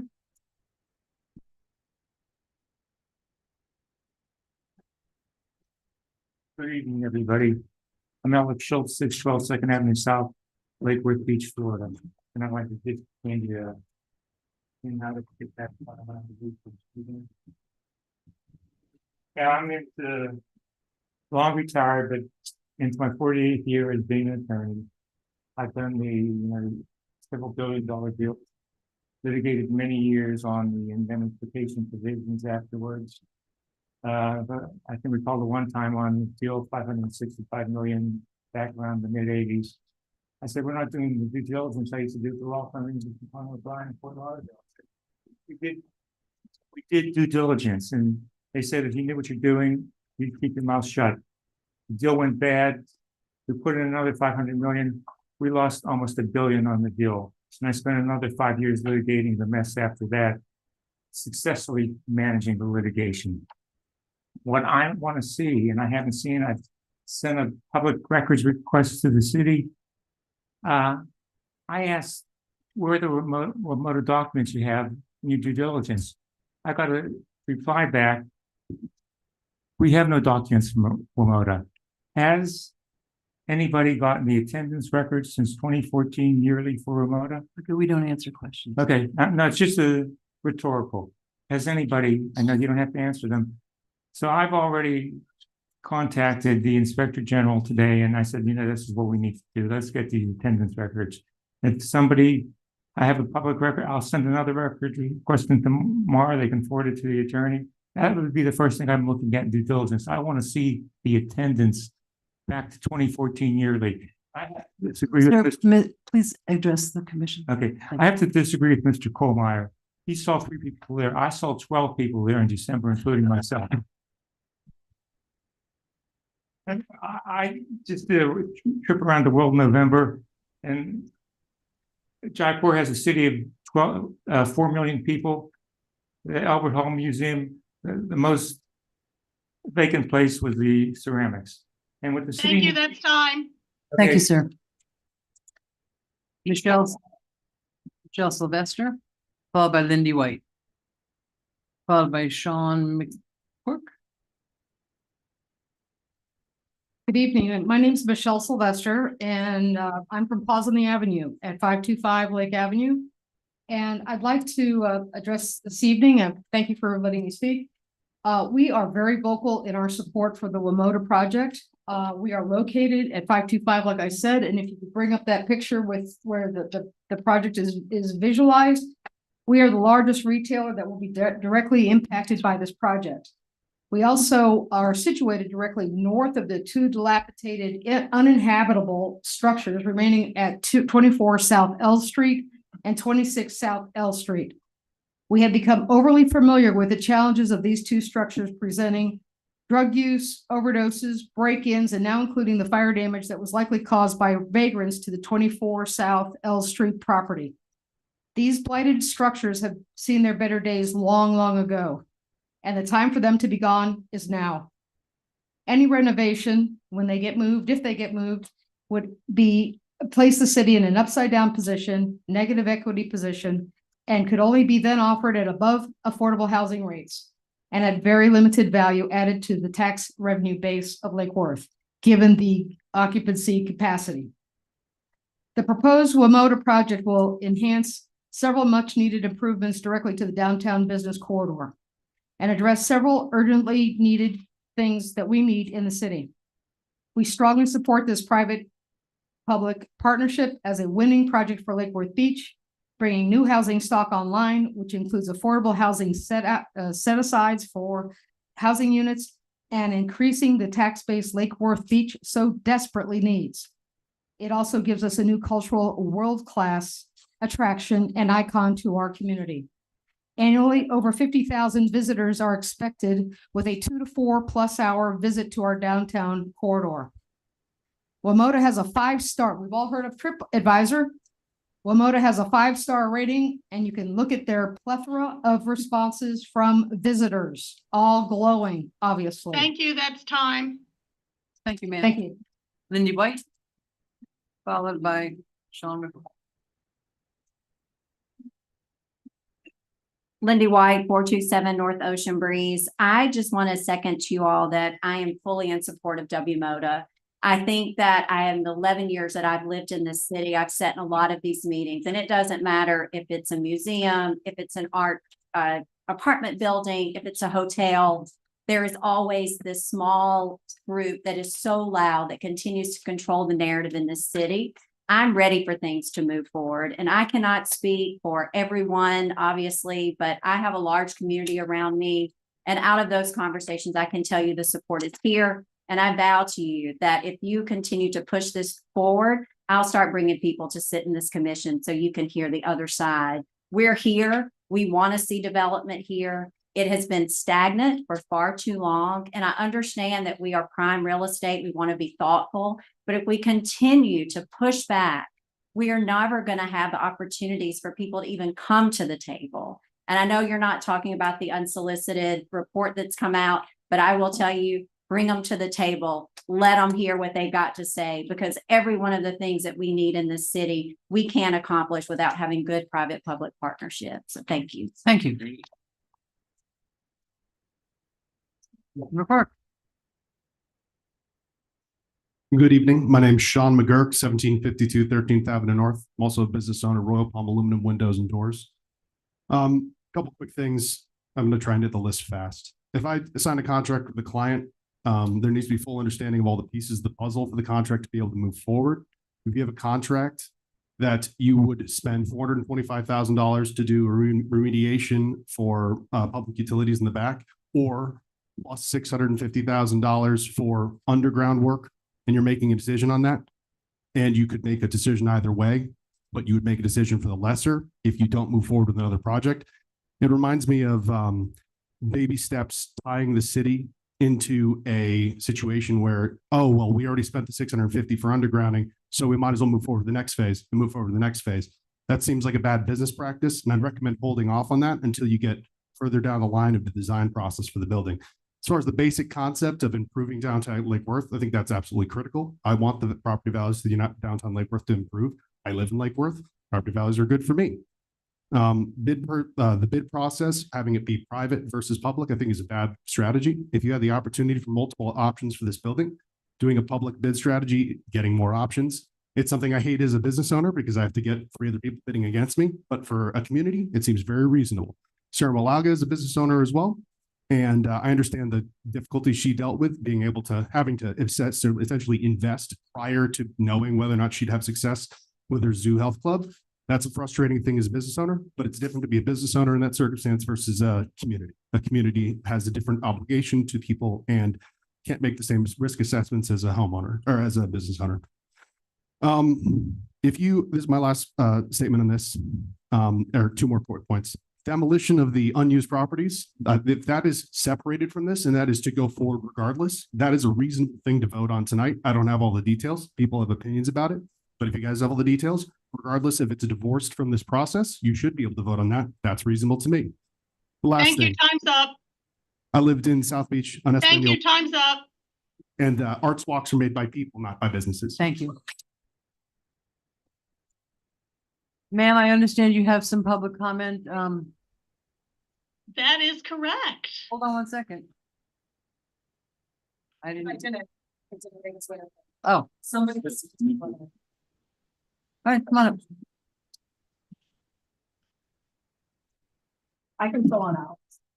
You didn't turn what it. I'm sorry. Whatever. Okay. Thanks.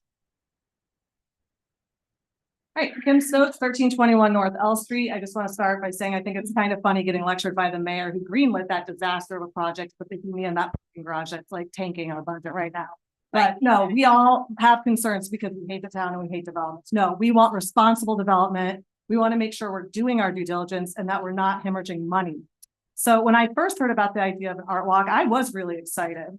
It sounds amazing. I think of the peach over there under the overpass on Belvedere, and there's people walking around and there's shops open and there's artists and galleries and there's events there. That's not what this is. And, you know, to spend $1 million of public funds without even a basic, I don't care, scratch your ID on the back of a napkin and show it to me. This is the most ridiculous argument I can think of, is that they can't even tell us what they're thinking about doing with that space until we commit $1 million. I don't know who's buying that. I'm not. And I just think that there's also some shadiness going on about who exactly is paying for this. So we heard tonight the developers say they're paying for the art walk. Well, in another document approved at another time without seeing the full picture, the CRA is giving $2 million to this project for infrastructure improvements that include the art walk, the community center, and their residential parking garage. $2 million, and some of that's going to the art walk. We're supposed to pay $340 for the extension, and our ratepayers $650 to underground those utilities. It's unacceptable. No, I don't care how excited you are about this project, a handshake, an idea, that's not legally binding. This is a legally binding agreement. This is an agreement between the city of Lake Worth Beach and this developer that we are going to pay taxpayer money and ratepayer money towards this project if they produce an art walk. And it is very much up to, you know, very vague. If they just color the pavers every other color, is that art? And they fulfilled their agreement. Now we have to fulfill ours. This is very sloppy work. So I hope you don't vote to approve this. I agree, cleaning up the lines, all that stuff would be beneficial to this developer and the CRA. Let them pay for it. Why should Thank you, that's time. But outside this city be Thank you, paying for ma'am. this?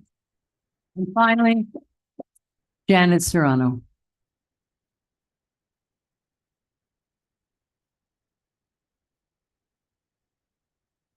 Hi, Janet Serrano, 413 North L Street. I just want to push back on a couple of things that have come up. Commissioner McBoy seems to believe that the two rate raises we had recently with our electrical bills is somehow going to go toward funding this proposal. I think we've had an adequate explanation from Mr. Liberty, our utilities director, that that's not the case. I put my faith in his expertise on that matter. Also, we've had a lot of people push back saying we need to see charrettes from WMODA. These folks could not have been more transparent or more communicative with us. You can get on their website. You can get on their email list. They'll email you when something's going on. They ask for your opinion. They listen to you. I've had several email encounters with them and been very happy with their responses. One of the speakers who came up here said, "You're really not listening to us. We don't want this." Well, like Lindy said, there are a lot of us out here who do want this. Maybe we're not up here speaking to you but there are a lot of people in the community who welcome this project. One of the speakers said that it was a warehouse. That speaker must not have been following WMODA's proposals because they have said it's to be an arts campus. They'll be reaching out to the youth of our community who otherwise might not be exposed to art. They'll be doing scholarships. They'll also have a community room for people in the community to meet up. One last point, attendance. Someone said that young people do not go to museums any longer. I belong to the Norton, and let me tell you, if you ever go to the Norton on a Friday night, it is packed, and it is packed with young people.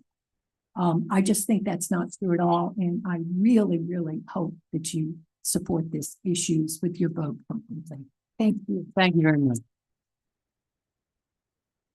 Okay, we have a few public comments that the clerk is going to read, and after that, we're going to take a comfort break. So I have Dr. John Lynch who wanted to do his own comment. Dr. Lynch.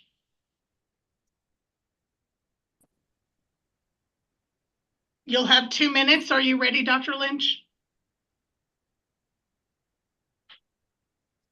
Hello? Dr. Lynch, you need to unmute yourself or come. He's unmuted. He's just not there. Oh, wait. Yeah, Dr. Lynch, you're set to go. Go ahead. Your hand's up. Dr. Lynch? Now you're muted. Mute. Can you hear me now? Yes, we can. Thank you. All right. Okay, so you're going to have 2 minutes. State your name and address for the record, please. You got it. Dr. John Lynch, home address 2802 Lake Osborne Drive, business address Lake Osborne Animal Clinic 1502 Lake Osborne Drive. I'm going to address the WMODA project. I'm actually against it, but addressing what was on the agenda as far as the alley, everybody uses the alley. That's part of the quirkiness of Lake Worth is our alley system, and everybody uses those alleys. Okay, and I'm sure other businesses would like to close off the back of their alley and be able to develop it too. So that's my objection to the alley. Now, as far as the $650,000 for underground utilities, I wish somebody would do that for my business. My business has been there over 30 years, and nobody's come from Lake Worth saying, well, why don't we just give you some money and bury the electrical lines next to your building so your trees can grow up into that and not have to be taken down. I'm sure everybody would want the benefit of that too. I don't understand, giving $650,000 for underground utilities to somebody without them not having to pay for it. If I wanted underground utilities, who would have to pay for that? I would.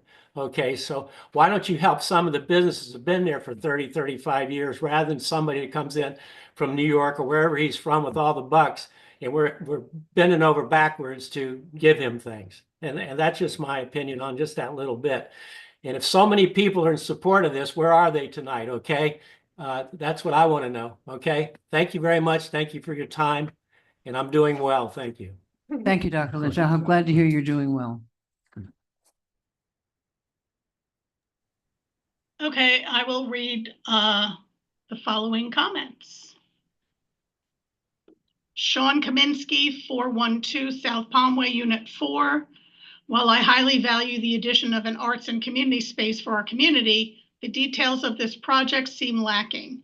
Using utility revenues to help fund a non-utility development raises serious concerns about transparency and accountability, especially when our city already has some of the highest utility rates in Florida. This practice functions as a backdoor tax on residents, forcing them to pay for projects that should be funded through more appropriate means. Residents deserve clear and honest communication about how their money is being used, particularly when it comes to initiatives that fall outside the essential services they are paying for. Furthermore, the decision to give away valuable downtown land for free is deeply troubling. Public assets should not be handed over without a clear and detailed explanation of the benefits to the community, and more specifics must be provided regarding the terms of this agreement. If this development is truly for the public good, then it must be handled with full transparency, proper oversight, and genuine community input. The city must ensure that this project serves the people of Lake Worth Beach, not just private interests. I would have voted for if the city had been more transparent in its arrangement with the developer. Sam Smith, 109 North Palmway. I remain undecided on the WMOTA project. I see both pros and cons to the public through this project. I think the idea of a downtown art museum fits with the vibe of our city. But I have concerns that any public money through tax dollars, through the CRA, which is also tax money, or any money from the utility system paid for by residents is going towards an arts alley. While I'm a big fan of the arts, our residents lack basic services. For example, there is no place for children to play in the northeast section of this city. No parks, no playgrounds, no nothing. My tax dollars should be going towards a northeast playground at the golf course by the clubhouse, long before my tax dollars go to a dedicated art alleyway.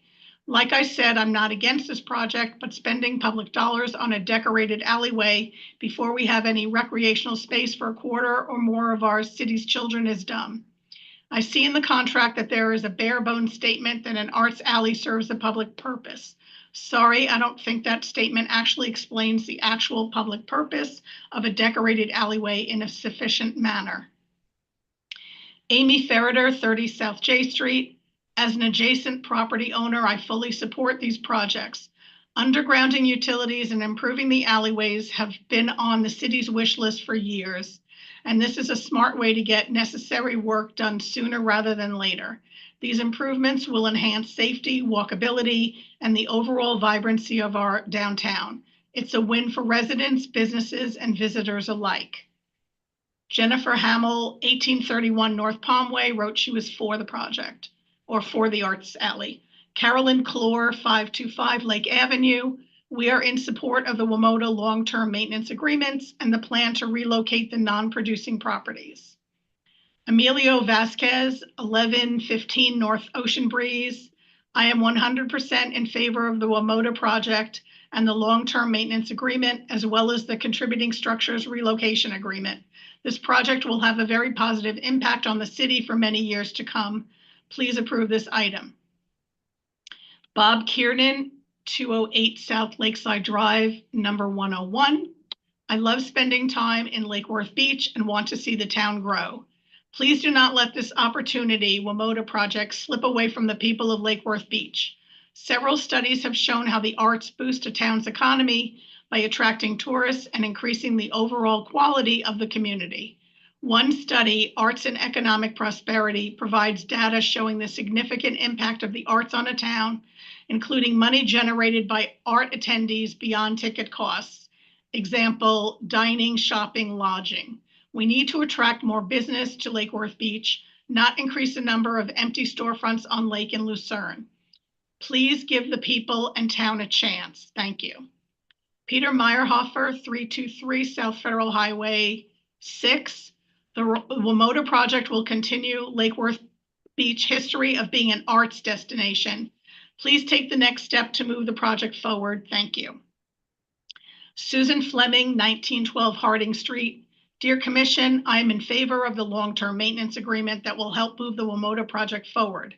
As a longtime Lake Worth Beach resident, I am proud of the vibrant arts community and culture that our town has and cannot wait to add WMOTA to our town's impressive list, which includes the Street Painting Festival, Palm Beach County Cultural Council / Museum, Benzaiden Center, Lake Worth Playhouse, and Stonezick Theater, and Lake Worth History Museum. Being a destination location for art will also ensure a healthy downtown business environment. Catherine Nolan, 222 North Palmway. Dear Mayor and Commissioners, we are not ready to discuss the WMOTA Arts Alley maintenance agreement. The project is advancing too quickly without essential feasibility studies or evaluations, raising concerns about its viability and long-term impact on Lake Worth Beach. It has rapidly evolved from a vague nonprofit museum concept to a 110-unit market rate residential complex, requiring a paid street parking system to fund its proposed ancillary parking garage. Support for this project comes from a limited number of constituents and commissioners. We lack crucial information regarding the growing list of incentives for United Management whose history and reputation are questionable. A cursory glance reveals a troubling. Why did they fail in their proposals to other Florida cities before making their way down the list to Lake Worth Beach? The Lake Worth Beach Commission should prioritize the community's needs over a developer's agenda. We must exercise due diligence before proceeding, as this could become a burden for our constituents. I advocate for quality, higher tier development and recommend considering an outside specialist team to negotiate a better deal for Lake Worth Beach. Erin Allen, 208 South Lakeside Drive. I am writing in support of the two agreements regarding the Ramota project that will be voted on this evening by the commission. Mark Holmes, 711 North Palmway. I attended the CRA workshop, which was a very thoughtful and productive event. We desperately need a parking garage and affordable apartments downtown. We are an arts community and we should embrace this project. The same naysayers on the commission are going to stand in the way of progress at every turn. I strongly support this museum project. Mike and Nancy Walker, 2012 Notre Dame Drive. We fully support the Ramota project and feel it would be a big asset to Lake Worth Beach. Please move forward. Noam Brown, 1701 North D Street. I would like to express my opposition to this idea of using funds from our utilities to benefit a developer. We have seen some rate increases in our utilities, and if those rate increases were a result of strengthening the infrastructure of our public utilities or due to pricing circumstances beyond our control, then I can support that. I also support utilizing these funds toward local initiatives that especially address much needed supports for our most vulnerable in our communities. But the notion of pulling from these funds to benefit a developer is wrong and an irresponsible allocation of our money. Let's please prioritize our community and its members, not developers again and again. Thank you for your consideration. I'm sorry, I need a sip of water. Anthony Segridge, 601 South Palmway. Hello and thank you to the commission and mayor for making the time to consider my public comment. I am in support of the long-term maintenance agreement, Ramota Arts Alley. I believe this project is a major step forward for Lake Worth Beach. The expansion and inclusion of the Arts Alley will be an asset to our city. The cost for burying the utility lines is high. However, this is a necessary step in the hardening of our infrastructure against natural disasters and creating a more fault-tolerant utility infrastructure. We should consider taking these steps each time we have a major road construction or alley project. I believe the terms of the agreement to be fair and would encourage the commission to approve this agreement. Thank you. Brittany Merriweather, 219 North L Street. I am upset to hear that not only are we using a large sum of city funds to help build this wholly unsolicited art museum from a wealthy private developer, but we are now also going to be using resident and other Lake Worth utility customer money to bury utility poles and add pavers and trees to an alley for them. Our utility rates are already too high. This is a constant complaint among residents. Why would the commission even consider this irresponsible idea and vote to increase our rates to subsidize the work of a private developer?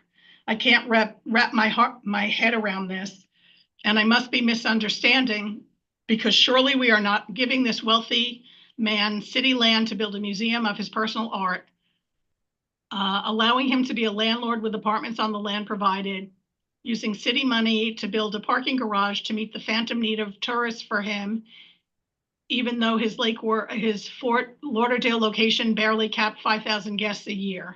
And now we are charging residents extra per month to make the alley look nice for him. The last comment is from Deborah Robert, 127 South K Street.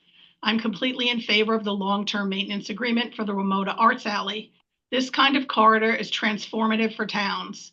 We can expand our urban space by transforming an already existing neglected corridor into a destination in its own right. Art alleys are catalysts for urban revitalization, drawing increased foot traffic and community engagement. They reduce crime and create a better sense of ownership and pride. This is moving our city in the right direction. I believe this project will spark citizens' imaginations and interest in taking better ownership of underutilized and neglected alleys throughout our city. I hope our city embraces this concept. This project is is visionary. Please approve this next step. That's the final comment on this item. Okay, thank you. Ms. Malega, I see that your hand is up. We only have exactly 1 minute, so you're the only person that's going to get to talk for a minute. I just wanted to say something real quick. I heard multiple people stand up and say nobody visits art museums. Well, I'm up here in Washington, D.C., where not only do they visit and they fly to art museums, the art museums are free to attend. So the fact that people are standing up there saying no one's even going to come to this museum is just, it's ill information. And I am, for one, proud of the fact that W. Moda has chosen Lake Worth Beach as its potential home and future home. The Cultural Council is behind this. Everybody who I've talked to in regards to art and wanting to move education in the art and our component forward is super excited to get behind this project. So some of this information that's out there needs to be squandered. Thank you. Okay. Can we call the question? Okay. Calling, Ms. May is calling the question. All in favor? We need a second. What? We need a second Oh, to call the question? to call the question, yes. Second. Second, okay. All in favor of calling the question? Aye. Aye. Aye. All in favor of voting, for approving this, agreement? Say Nay. aye. Aye. Aye. Nay, Mr.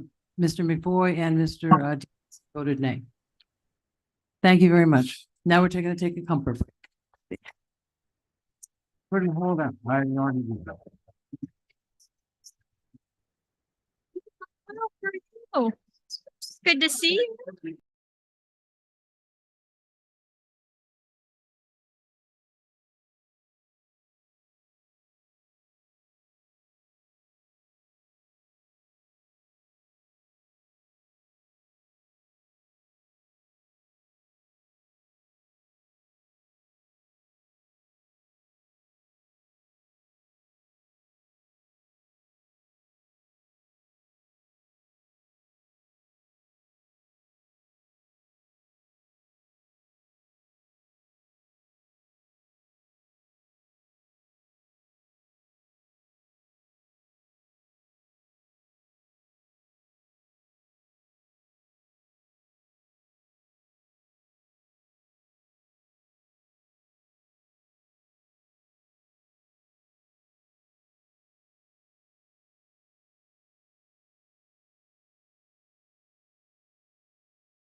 Madam Mayor, What? it's 8:30. Would you like to reconvene? I think we're all up here. All right, it is 8:30 and we are still live. All right, thank you very much, folks. We need to have you settle down. If you want to talk, go in the hall, please. Thank you. Okay, we're up now to item B. Yep, which is the contributing structures relocation agreement for the motor project. Good evening again. Good evening. So this is item number 2 this evening as far as the agreements regarding the WMOTA. Folks, could we have a quiet, folks? Everyone? Thank you. So this involves the relocation of 4 structures, because 17 South M, where Leisure Services currently resides, is 2 structures, the main building as well as the contributing structure in the back, which is like the garage. So those 2, as well as what was 24 South L, the one that unfortunately had the fire, and then the quadplex, 26 South L. Melissa, can you pull up the slide that shows the contributing structure relocation and where those buildings are going? So thank you, Madam Clerk. I would like to ask our executive director for the CRA, Jonah Leva, is here. Ooh. You're the next contestant. Come on down. Yeah, really. Mr. Manager, Yes, ma'am. 24 was removed. Yes, in the original, I think I said 24 South L, that was removed from the initial agreement, but that was part of the garage of 17 South End. I mean, it's a garage. It's pretty, but it's a garage. Now, I believe, and Mr. Waters, correct me if I'm wrong, isn't that as part of the historical structure? Isn't that part of the overall structure, or counted as part of the overall structure? No, they're 2 separate structures, but both of them are contributing. Contributing, okay. So again, we've got Renee Miller available. We've got CRA here, William, Ed, myself, city attorney, and again, Christy Gatto, our city attorney, did a lot of work on this agreement as well. So if there are questions on the actual agreement itself or different specifics within the agreement, we are all here to answer questions. Okay, well, let's. Can I make a motion to approve? Shouldn't we start with a motion? Sure. A motion to approve? Do I have a second? Second. Thank you. Okay, so, do we have any public comment? Well, that's fine. Just bring up your card. Thank you. Oof. All right, so, Madam Clerk, do you have comments on this item on B? Yes, I do. Okay. So, all right, so we're going to start with, I don't see any lights on, so we're going to start with Todd Towns.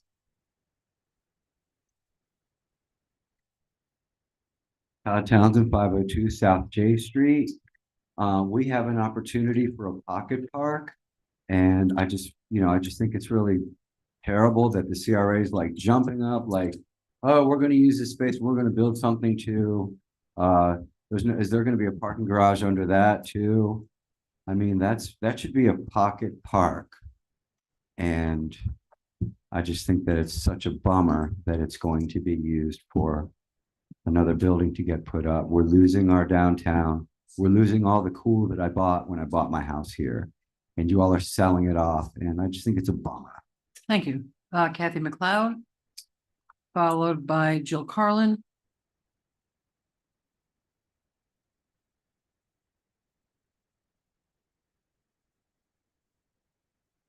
I have a comment that is kind of more, it's general. Just say your name and address, Oh, please, first. sorry. Kathy McLeod at 124 South K Street.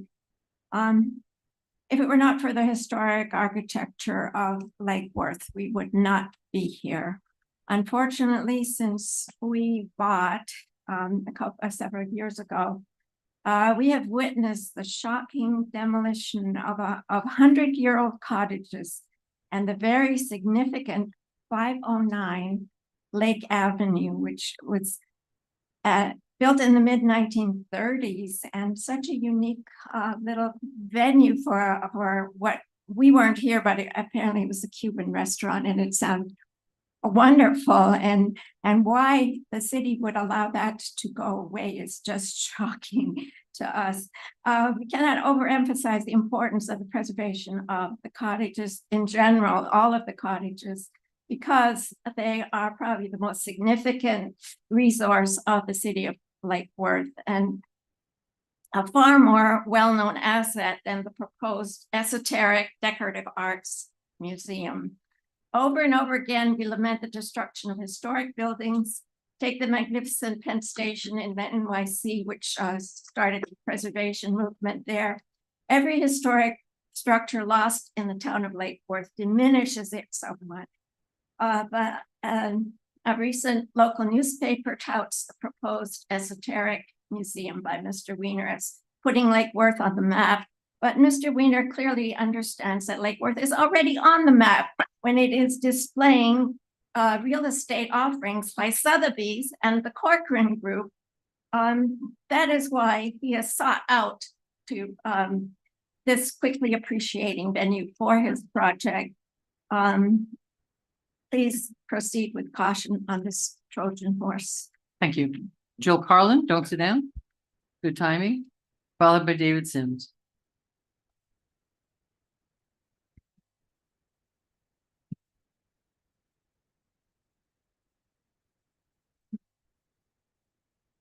I believe it was Jill Carlin, 2381 Sunset Avenue, Lake Worth. I believe it was in 2019 when there were maybe 60, 80, 100 of us here to discuss the fact that the CRA in the city was taking over L&M blocks. There were people I knew who were displaced from their homes, made homeless, because the CRA bought their home and for double what they were going to pay for it. Sheila Defoe was one of those people. And her son was going to buy that home for her. Anyway, those houses some of them are still there, some of them are not. And I did a lot of research on those houses, on the architecture, on the architects, on the history of those houses during COVID. One of my passions is historical preservation. And the city destroyed those houses. If any one of us had left our property in the state that the city left and the CRA left those houses for 2, 3, 4 years, we would have been receiving fines of $250 a day. The complaints about the blighted buildings on Lake Avenue have to do with also the city and the CRA blighting those buildings and making them vacant. Those buildings were perfect. The gratitude training had an office in there for years. They were kicked out. They moved to Pompano Beach. I used to attend those meetings all the time. I used to attend the Chamber of Commerce meetings in there. I used to go to the Havana Hideaway, very historic place. The city destroyed that in their infinite wisdom. I think it's incumbent upon us to save historic structures and to stay within the guidelines of what the old town represents for Lake Worth Beach. I call it 20th century South Florida beach vernacular architecture, which should be our brand.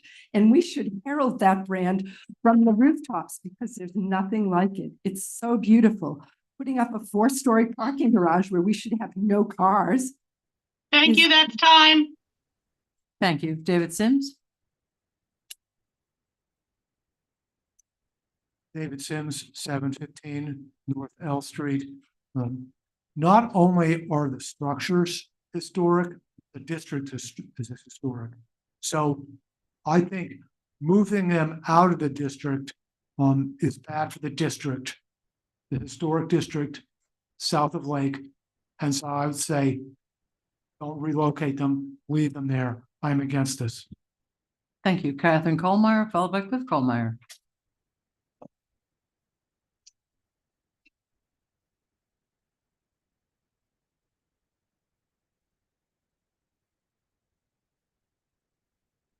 Catherine Colmeyer, 503 First Avenue South.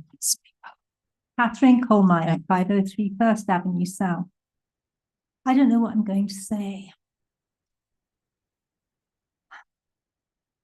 I don't like being characterized as a person who will just say no to everything. I would rather be characterized as a person who tries to be discerning, who tries to appreciate things, who tries to find good ways, not who adopts a position and refuses to step down from it. I like to preserve things, conserve things, appreciate things, and evaluate and get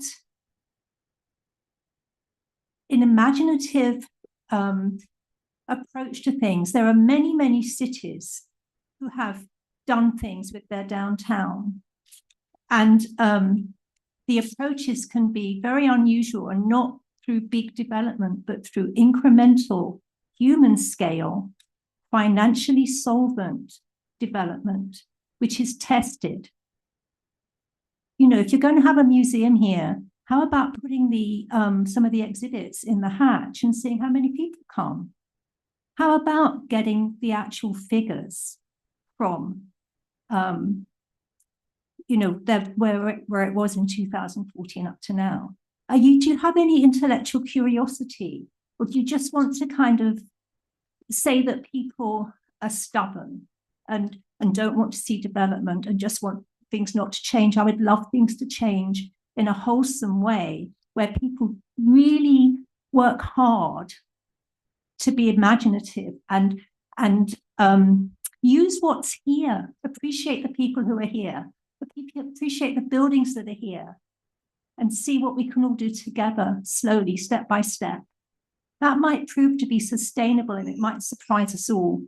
So I would just urge caution on running roughshod through historic sectors of the city.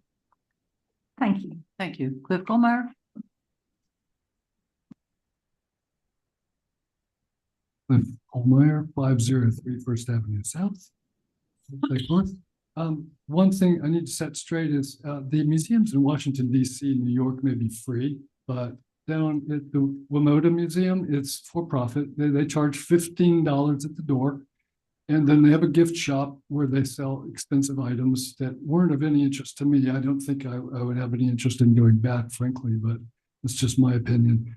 The historic character of the district that those contributing properties are in would be altered forever if those buildings were removed. At least one of them, 17 South M, is fully restored in really good shape, and it's being used right now for leisure services. If that's removed or destroyed as this agreement allows, Mr. McBoy, your attention, please. Does this agreement allows? We don't answer questions from here, sir. I want everybody to really pay close attention to this agreement because it allows for the demolition of those historic buildings if the CRA and city deem them to be demolishable. It says so in section 2B of the agreement. If prior to the closing date, the city and CRA decide that there are discretion that none of the contributing structures will be relocated, the CRA shall be responsible for demolishing the contributing structures. There needs to be an unconditional removal and not demolition of these buildings. The city has allowed them through the CRA to deteriorate over time. And the first opportunities they've taken, the CRA has demolished buildings such as 32 South M Street, and then the one at the corner of South L and South M Street. They demolished it as soon as they could.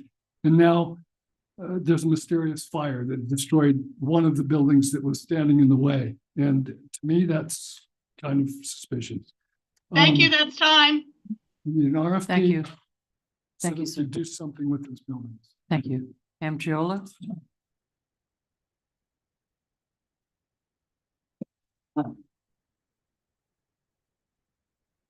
I'm Triolo, North Ocean Breeze. The parking lot was discussed a long time ago. It didn't just pop up since you guys became elected. The lot was originally discussed many years ago because there was a company that wanted to come in and create a boutique hotel in the area where the restaurants are Cantina. What is it was going to be the Latin restaurant, the Cana, in that area, and parking was needed. And that was when we started to discuss it.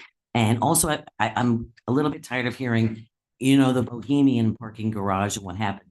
That was because Guy Fieri was coming, a brewery was coming in, the businesses, the old bazaar and Coco Pazzo, and some new people that were coming in were also some big wigs with names and chefs and whatnot. And the Bohemian itself, of course, needed parking. So it was hoped and planned at that time with encouragement from the city, not damnation, that some of these places would have the ability to build and also have valet parking that would be parking, and they would be paying the city money to park in that parking lot. So there was a plan for it. You ask any business owner downtown, they'll tell you there's not enough parking. There's not enough parking for their employees. There's not enough parking for their customers. There's not enough parking for anyone. And again, talking about this horrible museum that you went to visit with 3 people, Dale Chihuly.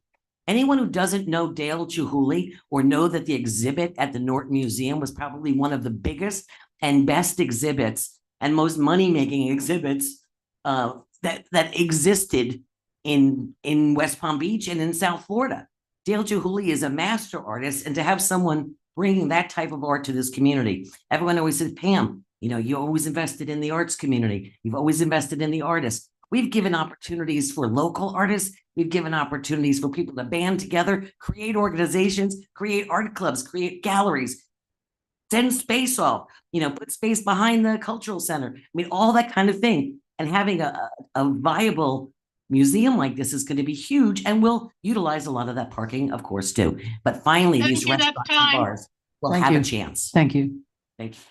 Okay, do you have any public comment, ma'am? I do. Did. I have Ruth Lynch, who wanted to make a comment on this item. Mrs. Lynch, are you there?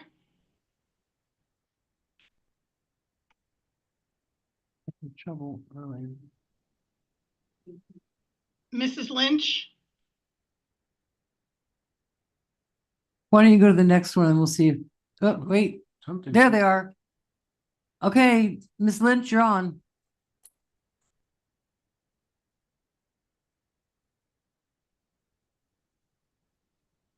Okay, I'm gonna read then. Okay. Fatima Mack, 1500 Lucerne Avenue.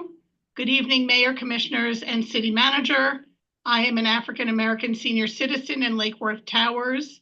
It has come to my attention by my granddaughter that the CRA and some of the business community are ready to donate over $15 million to store a millionaire's Western European ceramics and glass collection. I'm against this since the millionaire and his family can afford to pay for these city-owned lots that taxpayers paid for. Many residents don't use the Bohemian parking garage. Why should the business community think it's a better idea to build a parking garage in downtown? It will still sit empty for most of the year, except for notable events like Street Painting Festival. That is the only day that is like Black Friday. The rest of the year, when I visited downtown on a daily basis, it's not as active as Street Painting Festival. I frequently drink a coffee and then leave.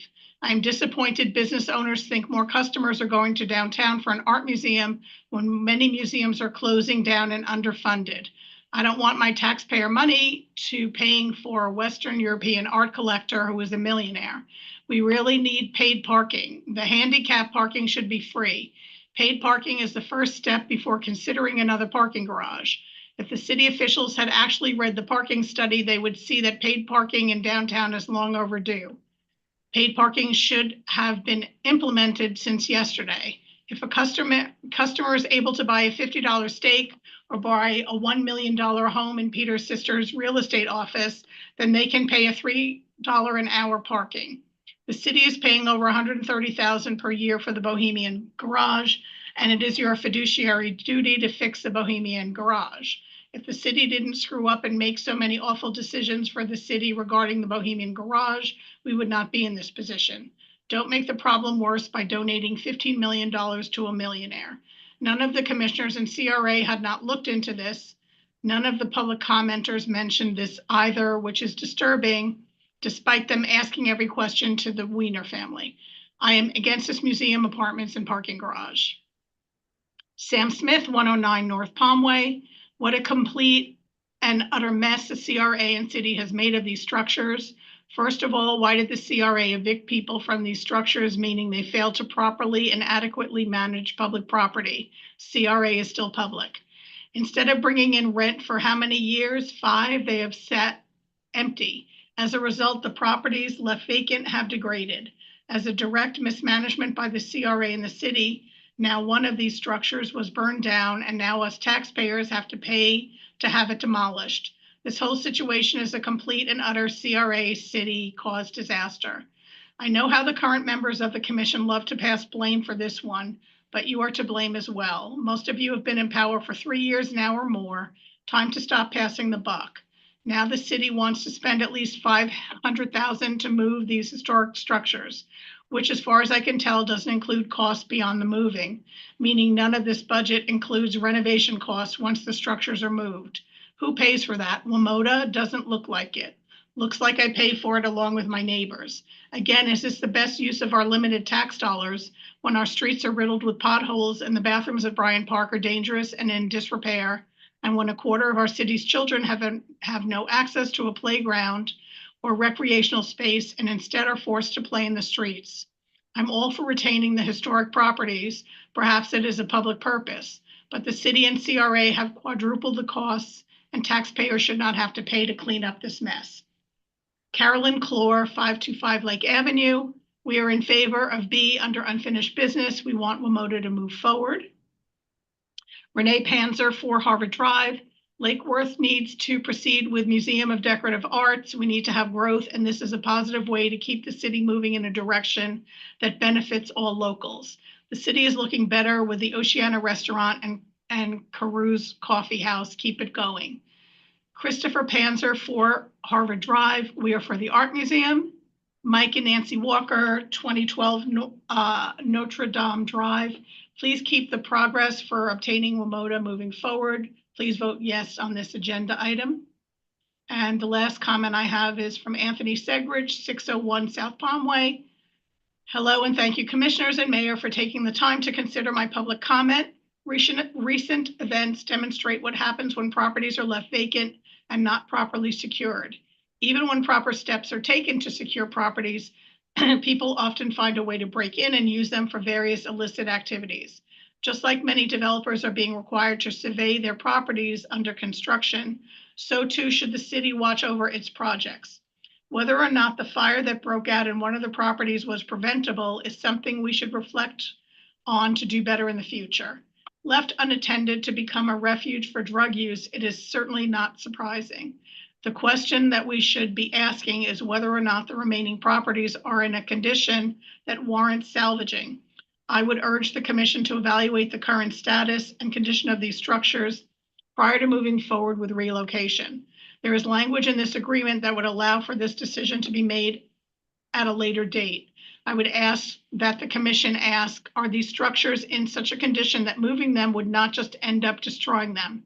Certainly, since the decision was made to relocate them, they have sustained damage and deterioration. Are these structures of such great historical importance that we cannot recreate them? Meaning, couldn't we recreate them in the same style for far cheaper and they would last far longer? Perhaps preserve the design elements and salvageable building materials, but construct a new foundation and structure. This is a large financial investment of taxpayer dollars. I would say these properties deserve a second look before finalizing. The good news is this agreement does allow for the agreement to move forward, and that decision can be made at a later date. For this reason, I am supportive of the agreement and think we need to move forward. Thank you. I'm going to see if Mrs. Lynch can make her comment one more time. Otherwise, we'll move on. Mrs. Lynch, are you there?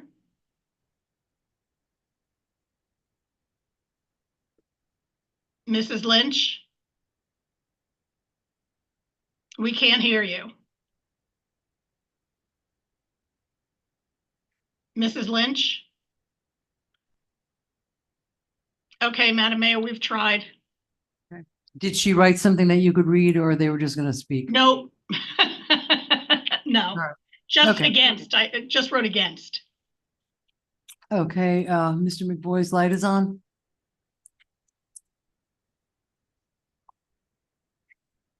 I think one of the things that, a number of things concern people. A number of people have talked about, including the mayor in the past, the way these buildings and some other buildings were handled, evicting people who were living in them and providing a degree of caretaking, evicting them, and then they sat empty for 4 or 5 years. Yeah, that was, given the CRA's part of their mission is historic preservation, I'd say they don't get a very passing grade on that. And that's unfortunate because, I don't think it's coming at any surprise to anybody that historic preservation is one of those things that's not reversible. Once you knock down a historic building, you don't have a historic building. You can build something new that looks sort of like it. It's way more expensive, and it doesn't have the feel. A number of people have also pointed out it's not only about historic buildings.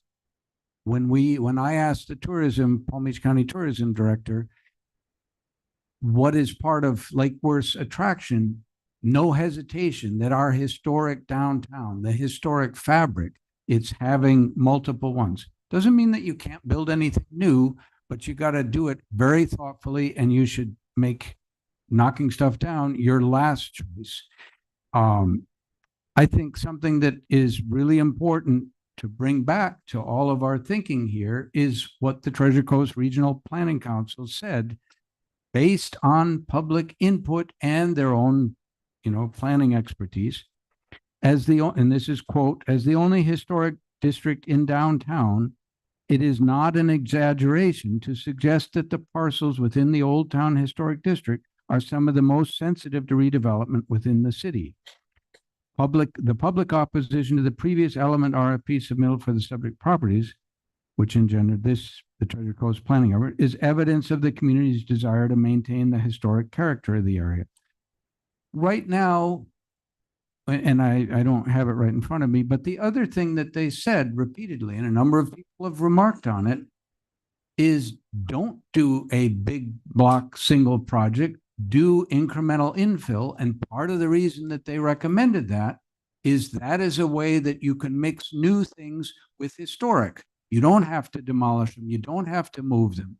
If you do incremental infill, you can keep some degree of a fabric. Won't be fully historical, but it'll be a whole lot more historical than shoving the things out of the way or just burning them down or whatever you could do to get rid of them. And I think we should be listening to what we were advised.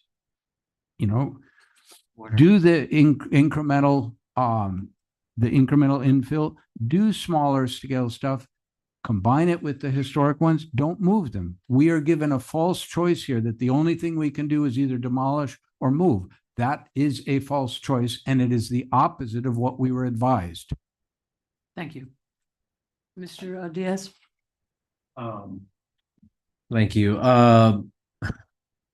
So I'm glad the Treasure Coast Planning Council charrettes were mentioned, because those were really popular, and those really stood out to be something that was very well received, and the people who participated enjoyed that process and enjoyed that they were able to contribute their thoughts. And so, I just kind of want to be known, like I do factor in, I vividly remember the things that came out of that. I do factor in quite a bit of those charrettes. And one of the things that always stood out to me, and this is no secret, like I've mentioned this before, historic structures, they're expensive, like to move and to renovate. And there's, financially, there's probably more cost-effective choices. But one thing that was so adamantly clear was that these structures need to be preserved. But this isn't surprising considering the last agenda item. I still think process-wise, there's still a lot of ifs and questions and things that could potentially change before we fully commit to this sort of thing. I'm not saying we should raise these buildings. I mean, I feel like whatever happens to those properties, wherever their final location will be, whatever details we finalize in this process, I think the absolute thing we should do is definitely preserve these buildings. And so, I mean, yeah, it's really unfortunate what happened to 24. I think we clearly, I'm not gonna hark on CRA or any past mistakes by the city or the CRA. What happened, but I think we can still do our due diligence in securing these properties, and maybe we clearly need to do a little bit better of what happened, considering what happened to 24. But in the meantime, but I think before, again, once we get, just like the previous agenda item, once we get all of the details, what's the potential, what of can happening or what's going to happen, that's the time to make this decision. Thank you. I'm just going to point out that the last time an RFP was sent out for the L&M projects, we ended up with the element. I was very vocal in my disagreements about evicting everybody. I was very vocal about that, and I think that was a sad event. But today's today. Let's move forward. Mr. McCoy, Sarah's got her hand up. Yes. Thank you, Madam Mayor. I appreciate you acknowledging me. I just wanted to bring up that although I am supporting the relocation of these structures, a great example of a building that was 116 years old is in Tallahassee. There is a building called the Library Bar, and it was previously a library that has now turned into a bar. And if you Google it, look it up, the library stayed where it was, and all new construction was built around it. So the reason that I'm supporting moving these structures is because I believe with some of the design elements that I saw in my one-on-ones with Jamie and Troy, that we can really take these buildings and hone in on the architecture and the historical nature that it brings to the community and tap into that with the design of the parking garage. I'm all for preserving. I've always said the fourplex is one of my favorite buildings in town. And if anybody could just Google the bar in Tallahassee, look at the images, and you'll see that it's this old brick building, and around it is all new construction adjacent and attached to it. I really think that between Director Waters, Joan and the CRA, and our team, that we can make this be a focal point for that area and really make it a shining star. Thank you. Mr. McFoy, how are we doing for time, ma'am? You have 22 minutes and 22 seconds. Okay, thank you.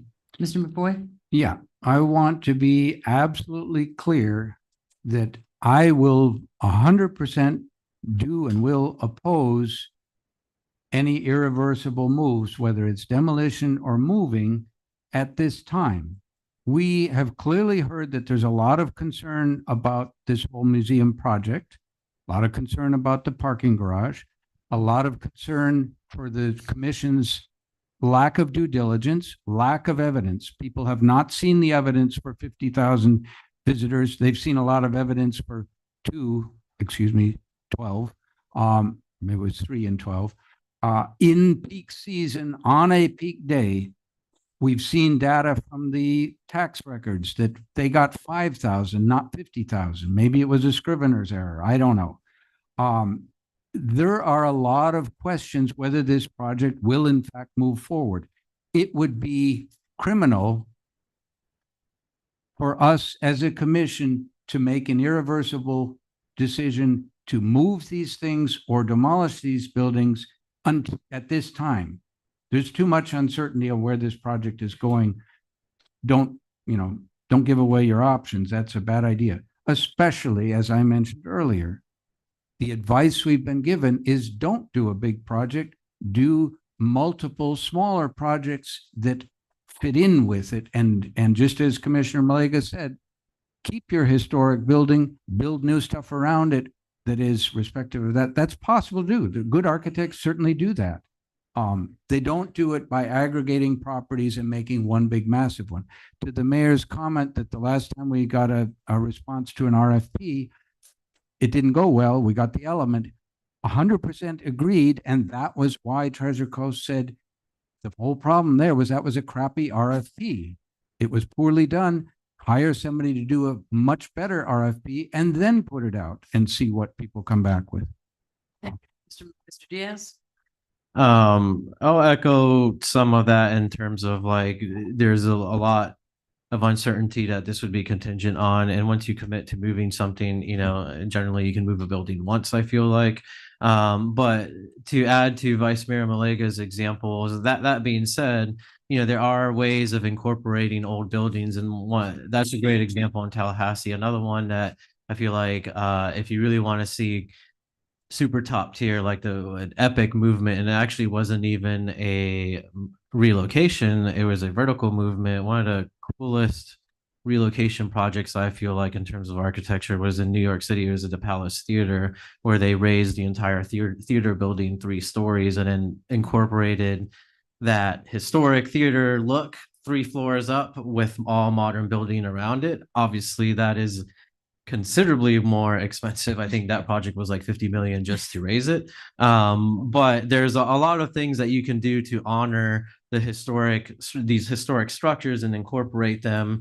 And, you know, so far right now that's not necessarily completely off the table in terms of where we can move them. In terms of will moving them hurt the historic zone, if you will. I mean, we're not, if these move even to what's being proposed here, it's not like, you know, I often think about Yesteryear Village, where that was like an epically long distance to move those houses. And that's, you know, totally different. That's very, you know, in the fairgrounds, and it's very off-site, if you will. This would be wherever we decide, not that far. So I don't think it would harm necessarily the historic district per se. But again, we need to protect these buildings. Thank you. Okay. We've had public comment. All in favor of approving the agreement? Aye. Aye. Nay. Wait, Ms. Malega? Aye. Thank you. Okay, it passes 3-2. Okay, moving on. New business. What? There's an unfinished business C, Madam Mayor. Let's see. Oh, there it is. Thank you. Oh, okay. Oh, I forgot about this one. I think I was avoiding it, actually. I'm still, okay. So C, First Amendment to the interlocal agreement between the City of Lake Worth Beach and the Lake Worth Beach CRA funding. Yes, thank you, Madam Mayor. So if you recall from the last meeting, we had this item to this meeting when we had both Executive Director Joan Oliva, CRA, and Circuit here available to answer some of the questions you guys had. I will, one of the questions that came up in the last meeting was the actual time frame of the agreement. Because if you look at the original amendment, or the original agreement we did last year, there is, under terms and termination, the statement, in no event shall the agreement be extended beyond September 30th of 2025. So this fiscal year, 2025. So that's why when you look at the First Amendment, the time frame says effective January 1st of this year going through September 30th, because we couldn't go beyond that 30th date. So what you're looking at is the 103. The question would be, and I spoke with our finance director prior to the meeting, what would be easiest if you guys move to go forward with this? We could either do the 103,000 right now for this time frame through September 30th, and in September we would bring another item to extend this to March 1st, so we would line up with what the CRA is going to do, and the fiscal impact would be 0 because we had already covered that as part of this agreement. Or Oh, not buy me again. I'll do it over time. So the total cost is 103,000 for the year, okay. for the city. For what time period? So, and the CRA will be doing next week at their meeting. Their time frame is going to be March 1st to March 1st. Okay, Based on our agreement from last year, right. this agreement here, we can't extend this beyond September 30th of this year. So that would leave September 30th to March 1st, where we then need to extend our agreement so we line up with what the CRA is doing. So we could either do the entire 103 if you guys move to go forward with this. Right. And then in September, we would just bring an item back that would extend the agreement to March 1st. And there would be zero fiscal impact because that entire time frame is covered under this 103,000. What he's saying is, I think, is pay it in advance. Correct. And then it'd be a no-cost extension, essentially. Or you could basically do 103 divided by 12, and we would pay up that amount through the September 30th. And then when we bring it back in September, we would then have to allocate the other funds to get us to March 1st. If we continue. Correct. And Yannick, he's running around here somewhere. It is ARPA funding, so it does roll from year to year. So it wouldn't affect. This came out of the ARPA funds. Correct. That's correct. But how long would those ARPA funds last if we're doing it 100,000 a year? Well, as of right now, it's just you're basically year to year. So you would have to look at this each year if this is something you guys are looking to continue with. But I think the question was, how much is left in the pot? How many years from ARPA could we keep going? What? Oh, well, there would have to be a decision whether you wanted to continue using ARPA funds. Do we want to look at general funding? We'd have to look at the actual funding source and where you would want to continue using that funding from. Okay, to keep moving, we need to have a motion in a second. I'll move to approve the full 103. Second. Okay. I have a question. Okay, I'll be right. Oh, you've disappeared off the screen. Okay, sure. Ask your question. Thank you. In thinking about the fact that a lot of the ridership is loving Circuit, right? And everybody that I talk to thinks that the staff is great, that it's a great thing for our city. But we keep talking about extending it. I don't know, and this is just a thought process that came along today. So I'm sorry, Jamie and staff, for throwing this at you. Could this potentially be something that we look at in the future for CDBG to extend the servicing territory if we could use CDBG funds to help offset the cost? Or TPA? I will have to get back to you on that because that's definitely a Jerry Kelly question. Because we would have to look at the. I'm not sure if that is a usage we can use for CDBG. I did double check. I guess. Okay, I'm just throwing it out there. Yeah, I would definitely. I don't want to throw something out there because I'm not positive. I believe you possibly could. Joan says she. I'm pretty positive. Okay. Yeah, Yeah, I I just, think I'm so. not. Because if we're trying to extend it to serve more people in the south and the north, that is truly where the CDBG map is. And we know, I mean, as of right now, things in DC are hellacious right now when it comes to, I mean, we were told today that we need to start thinking about taking our CDBG money and matching it and capitalizing it with private money. Otherwise, the government might just get rid of it altogether, which is a scary thought. But I was just thinking that if we could look at the CDBG map and even for the future, for fiscal year 2026 or going forward, think about using those funds to extend it and give everybody access and resources. Seems reasonable.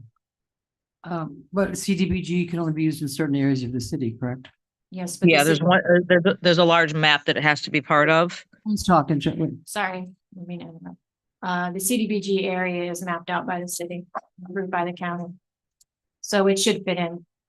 But I think expanding the area, if Jason's been really patient and waiting here for a few hours and he has a brief presentation for you. Oh. He's going to touch upon some of these things, if you don't mind. Sure, cool. Letting him do his Your presentation. patience is appreciated. Of course. Thanks. Yeah, I will. Good evening, Jason Bagley with Circuit. Thank you, Mayor, Commissioners. I'll run through this briefly. I'm going to get down to some numbers, but great to hear that the community is, you're hearing positive things. I will say, I think even today, I think we have a little bit of capacity to expand maybe north and south with what we have today, and we'll get into what our ridership is, but just a quick overview of the program.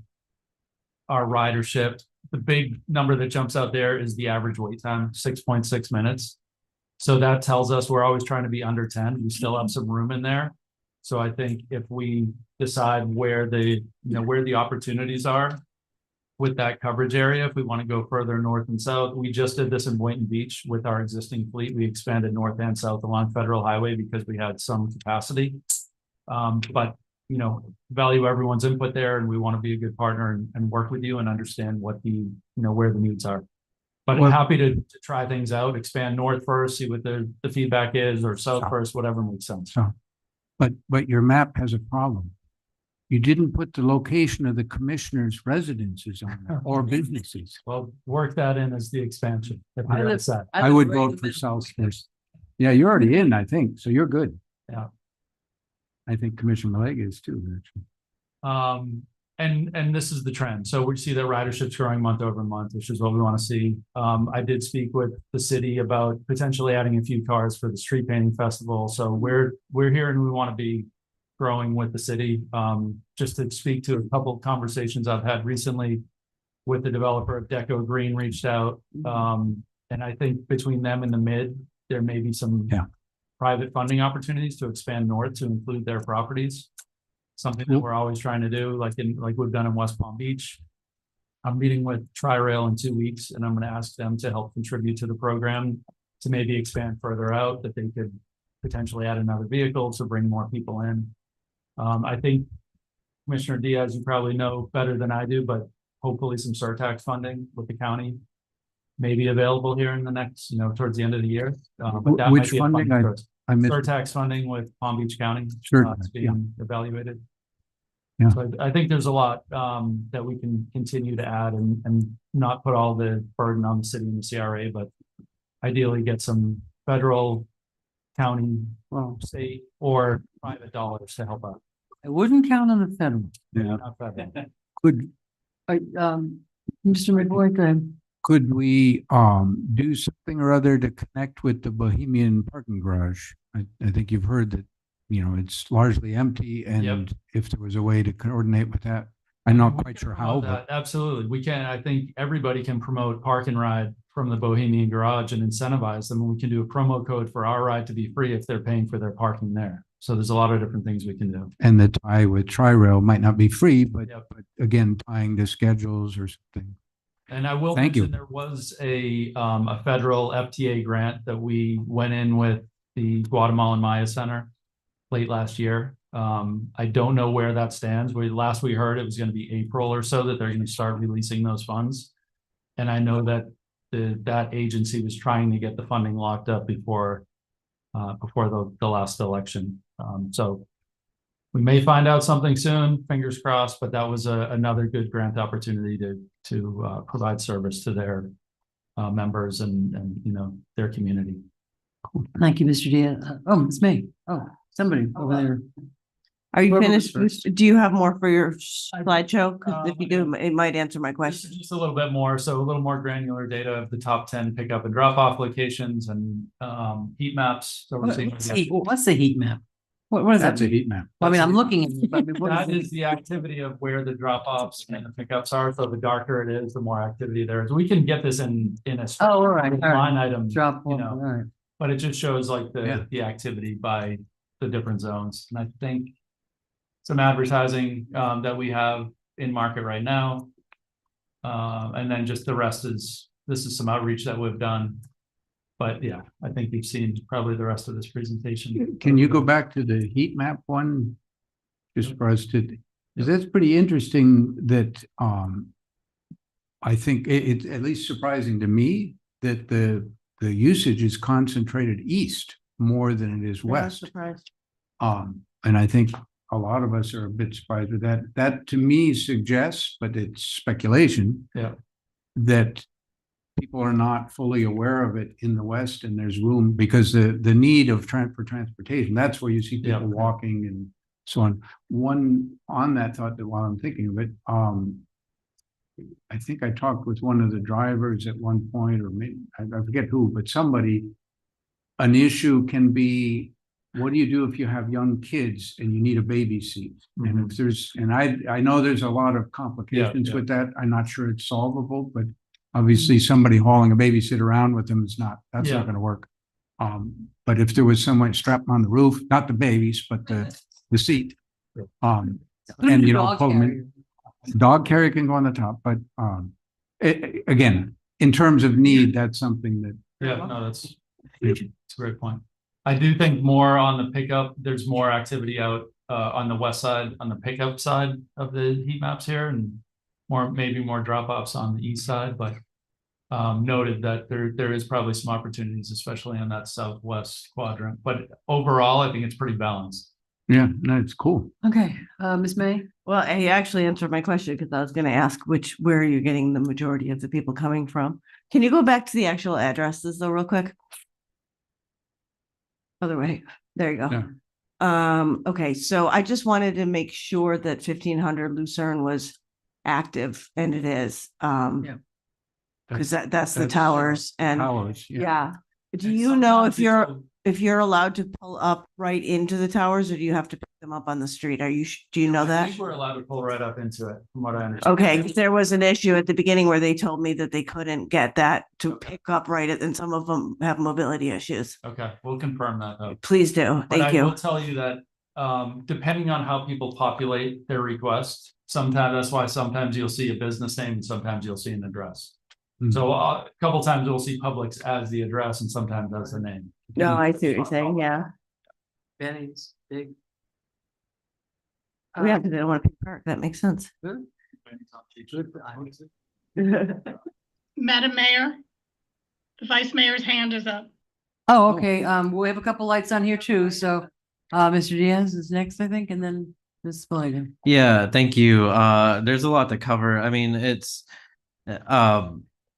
excited about the opportunity for expansion. When you talk to the drivers, it is really interesting to highlight. Well, they'll highlight that people will walk a couple blocks to the border to get picked up to use the service. I happen to be inside, so I'm lucky, but so I'm happy to hear that we can do a little bit of expansion in the meantime. I'm just like eager to have a conversation of further expansion. Definitely appreciate Vice Mayor Malega bringing up the grant. I keep trying to, I know, I'm saying because punk rock, but I always want to say CBGB. Yeah, the grant, other opportunities like the surtax and TPA money. There's a lot of opportunities because obviously ARPA is not forever money, and I think the important thing to highlight, you have the graph of the usage, and it's a steady increase. Yeah. And I suspect, with an expansion of the area, not only will you see a quicker increase in usage, but probably more efficiency on like the cost per ride that we spend. And that's really, I think, where the conversation needs to go. And overall it's been hugely successful. I remember having our initial conversations with you and Alex about a key thing was so many in our community just don't have access to cars. Either they share one car like my family, or they just have no cars.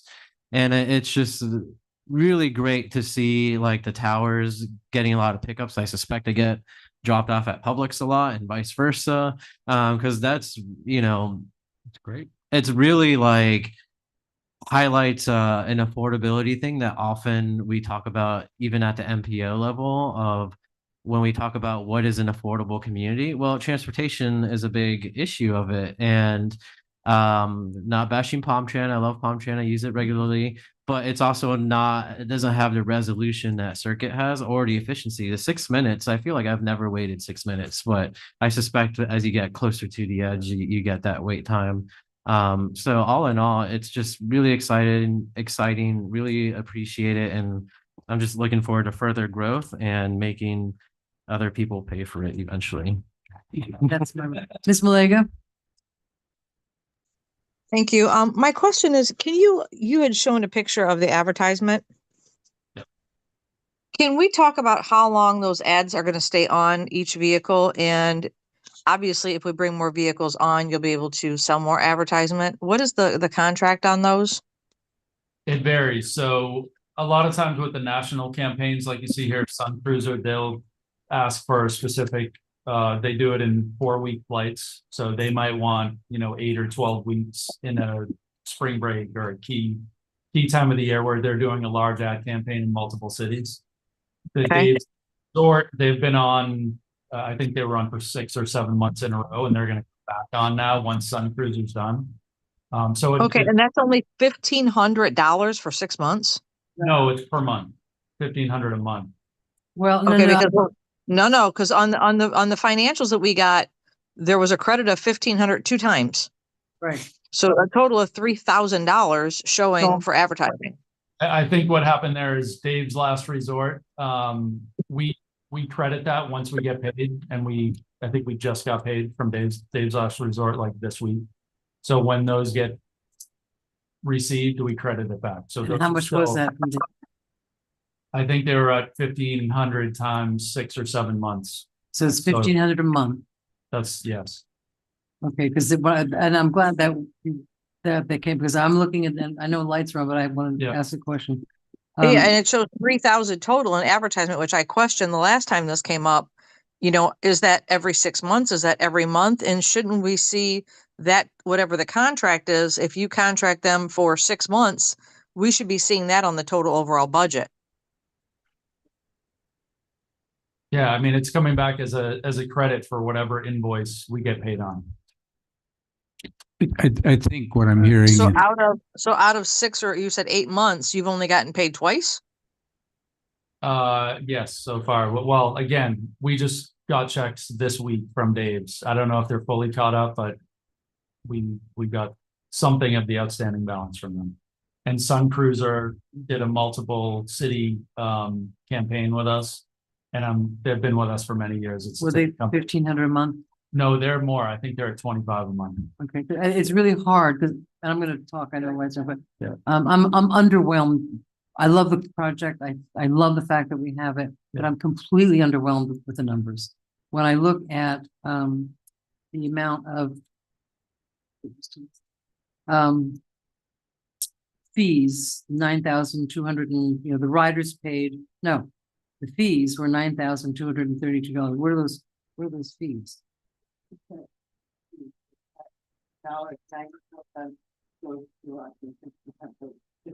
Is the processing. That's for the rider fees. That we're talking about something different here than the apps. Right. Well, the fees received, the little thing that we have, it says received total 9,200, rider 6,000, and then the advertising 3,000.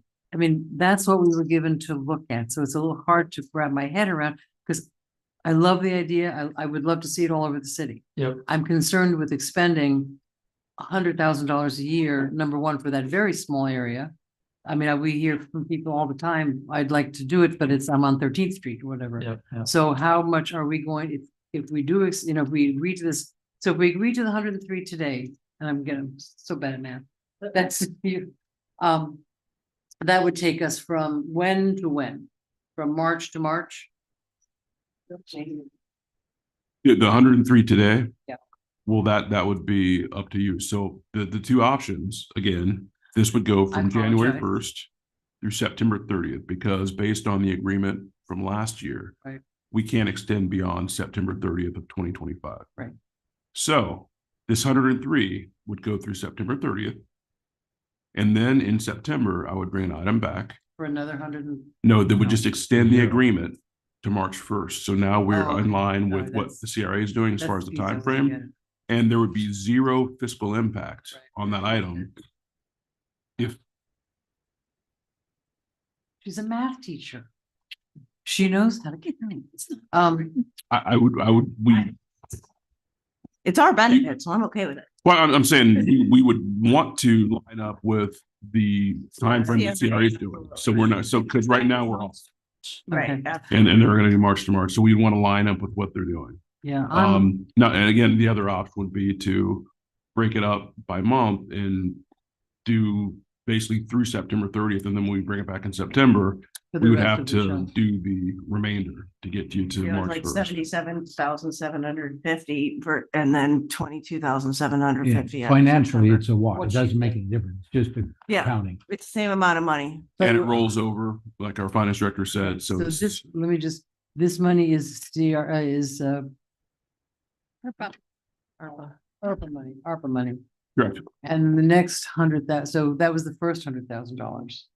Now, the second that we're about to, approve, where's that money coming from? Yeah, so that went up 3%. So now this one's for 103. Right. And that is still ARPA funds. It's still for ARPA money? Correct. Yeah, I'm just looking at the finance. I know, who are you director, looking but- at? Yeah, yeah, so, Okay, so that would still, thank you, if you come up, that'd be great. yeah, still ARPA.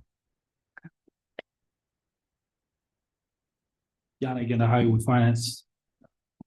Good idea. Yes, this second portion would come from ARPA fund also. We have a project called community development. So that's where we're anticipating to take the money from. Okay, And, thank you. Because I'm concerned about the cost of it. And now if we're going to talk about expanding it, how much is that going to be and how much money do we have to spend on it? I mean, I would love to see it all over. But how much do we subsidize?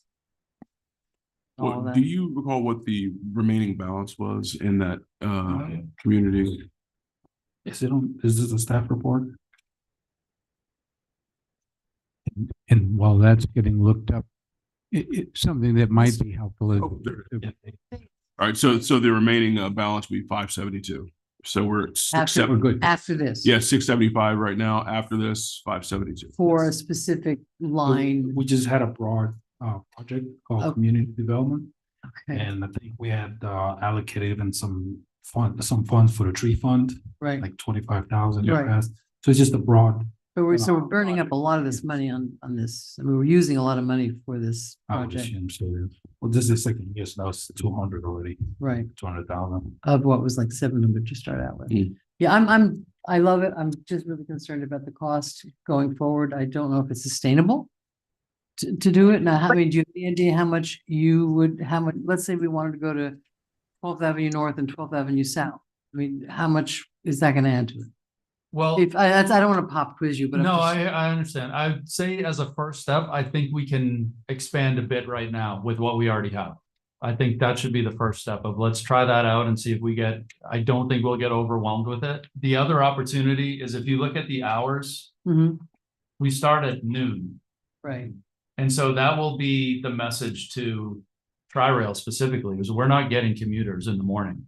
Right. And I think there's a value to that. So, and that could be just have one car Monday through Friday that opens at To 8 pick up a.m. people as they. So it's, the benefit of the service is maximum flexibility. We can iterate, we can try different things for a month or two at a time.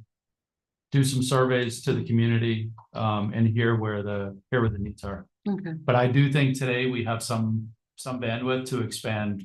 That would be great because Whatever really, it's direction- such a great program. I appreciate it. But it's so small. It really benefits a very small group of people. And they're the closest to downtown. Yep. So they're the ones that could walk to, right? Yep. So more farther south and north, it's a longer walk. Yep. Okay, Mr. Diaz. I think it's really important to consider, eventually, again, ARPA money is not forever money, so we'll find other funding sources. That's absolutely critical to the longevity of this. But I think it's also an important reminder to consider that the dollar fare, if you will, this service wasn't necessarily meant to be entirely a moneymaker. The dollar is more of an efficiency thing to minimize the amount of cancellations. Well, it's not a moneymaker, but it's not even a break evener.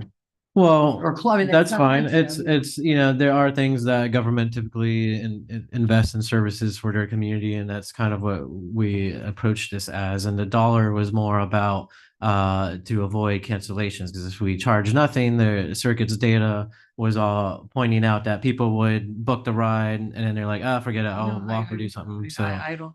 there's that. But I'd like to I just consider raising I just wanted to throw that out as a reminder. But I do think as the program is successful, as we grow it incrementally, other funding sources are going to see the value and will be successful at it. I did want to also point out when Guatemalan Mine Center, they actually reached out to me when they applied for that grant. And they were originally thinking of they want to acquire their own van and do their own thing. And I said, oh, I did that process for the city and it's expensive. I was like, but you don't have to reinvent the wheel. You can talk to Jason Alex at Circuit and they did. So I really appreciate, GMC is such an important community asset and you guys worked well with them. I wish I was optimistic about how that grant is going to turn out, but we certainly appreciate the No, and effort. thank you for bringing it to us. And those are the type of opportunities that, you might have to unearth a few of them before one of them hits, but it's great to see everybody, gather together on an effort like that. Okay, Ms. May? I'm not going to try to repeat what he said, but he actually said what I was going to say is that this was never intended to make money.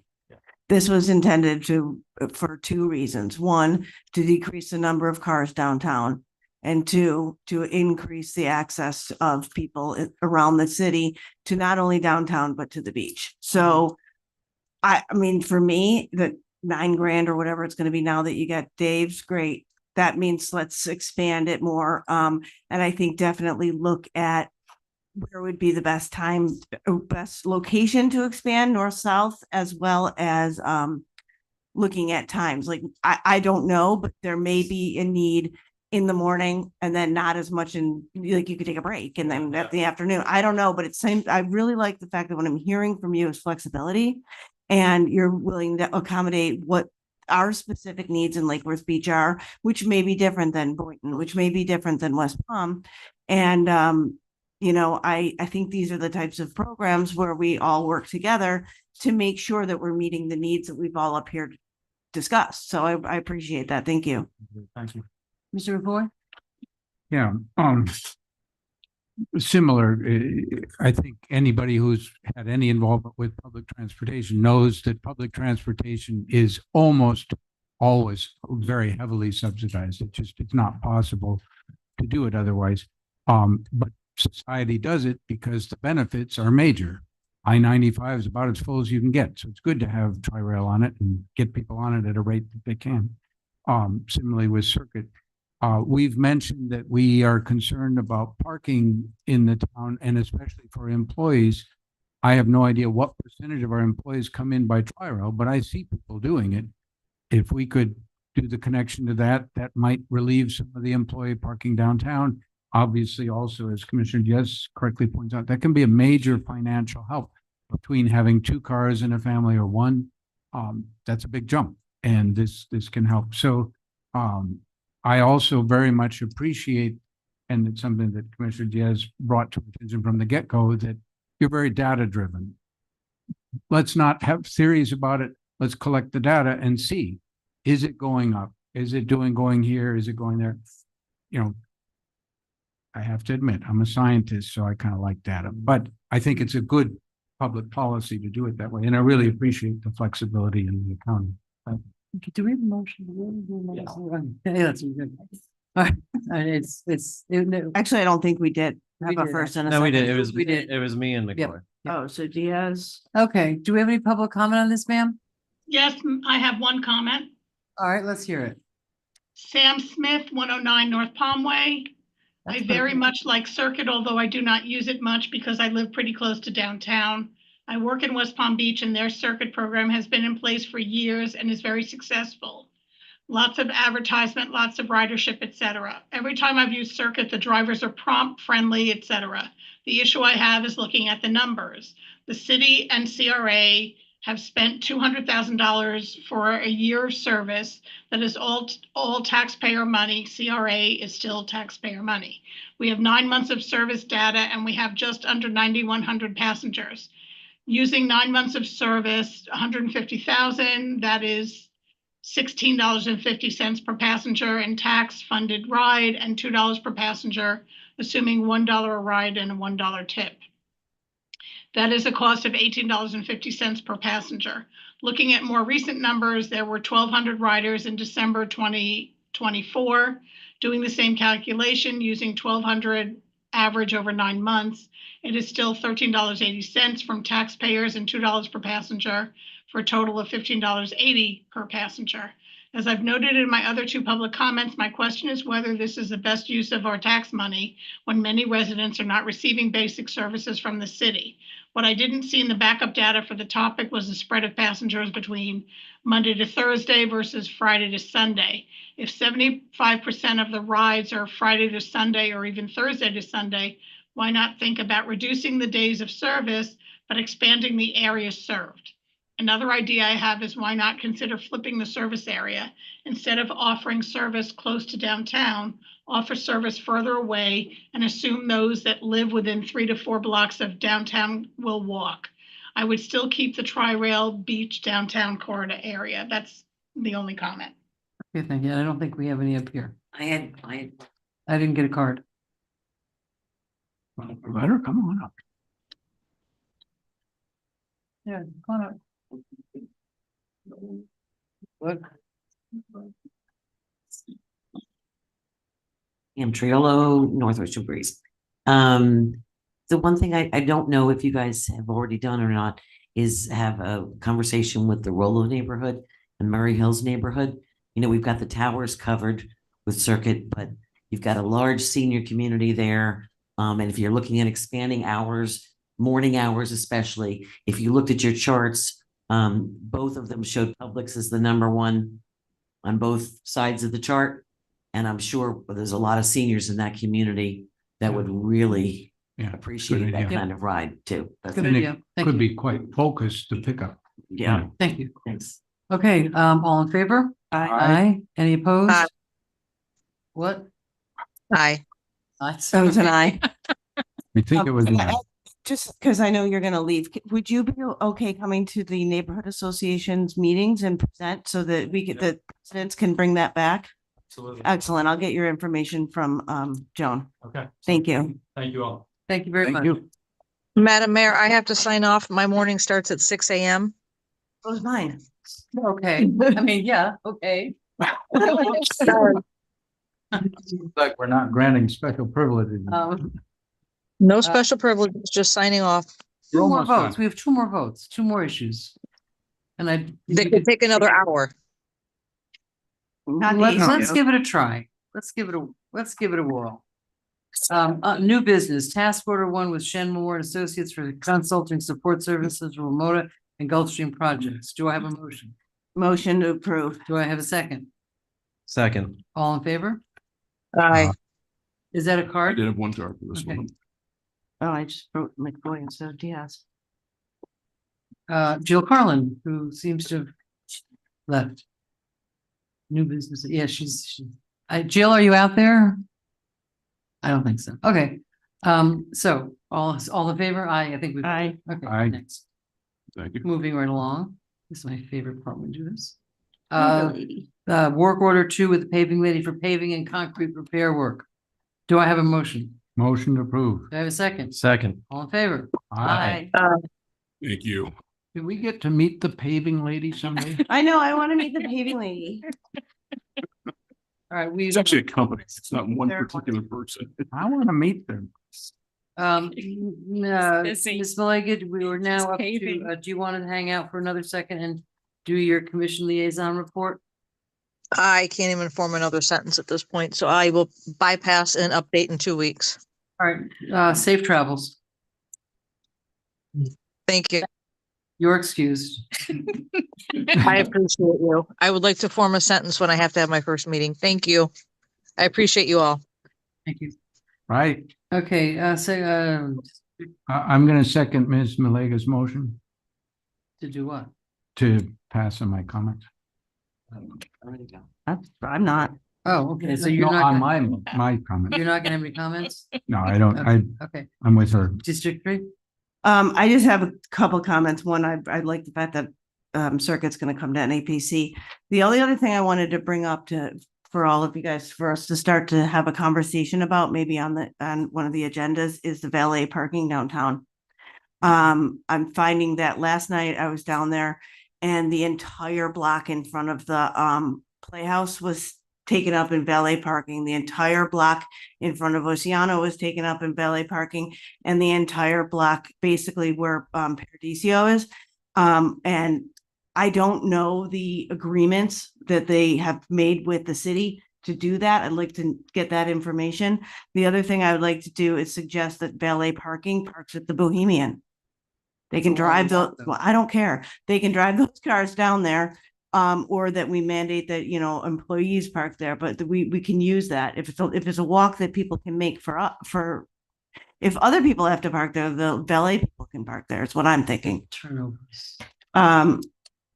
So anyway, I just want to get some data about that and see what the agreements are and see if they're even legally doing valet. I have no idea. But I know that that's frustrating. You know, if there's no paid parking down there and then you go down there and the entire block is coned off for something that you're not even going to, that's frustrating. So part of my comments is just to hopefully get some consensus to have staff look into the valet parking situation. I want to talk about valet parking as well. Okay, Or so perhaps a different perspective. that's fine. I mean, I can't really think right now either because I too have to get up at 6 because we all have other jobs. But yeah, I just noticed that and wanted to bring it up. Thank you. Mr. Diaz? Yeah, thanks for bringing that up. I don't know if valet can park at Bohemian because I can imagine a bunch of valet running across 60 might be difficult, but it is a historic problem. We do know what their contract says, and it has been an issue in the past. So I think yeah, I noticed that too the other night, that it was like I think seem to remember X number of spots are supposed to be taken, and that X is That's growing. just with the one valet in Yeah, front. exactly. So beyond that, I do have two things that are I'll try to keep them short, but at a previous meeting, you know, we had, when we were talking about 24 South L burning down, I brought up the issue of, you know, we passed an ordinance about public sleeping, and how are we going to address better our homeless community and their situation. So I had a meeting with Captain Karn from PBSO, bless you.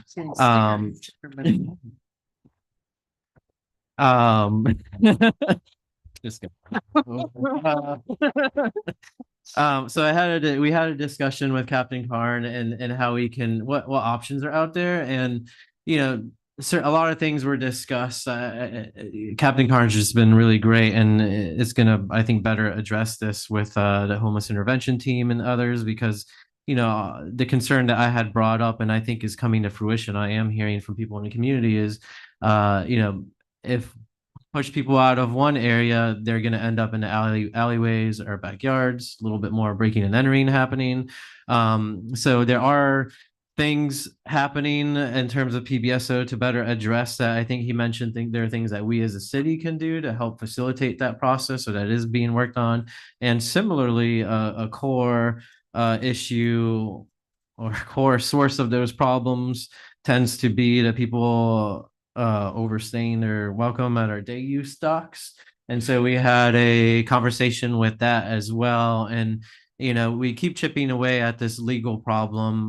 We are going to tag them for trespassing and doing more issues. And Mr. Perry is going to have a meeting sometime soon to come up with more of a, let's call it like a game plan. And we keep chipping away at the issue. And I think we're in a good spot now that eventually there's going to be something that comes to us to make a decision on how to facilitate that operation. So that's really good news. I know it's a little bit painful on how long it takes, but we're getting there.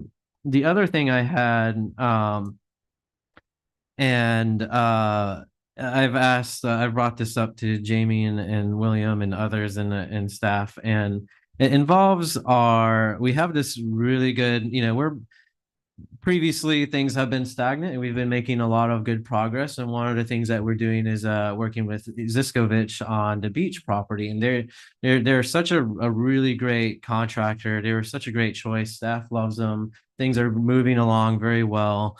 And I wanted to bring something up, and it's not necessarily a discussion for right now, but but I want this to come back either as a later agenda item. But we're having this discussion and we have been working on a draft request to do something similar for our golf course and how that can be improved, and reaching out and finding like what's the opportunity.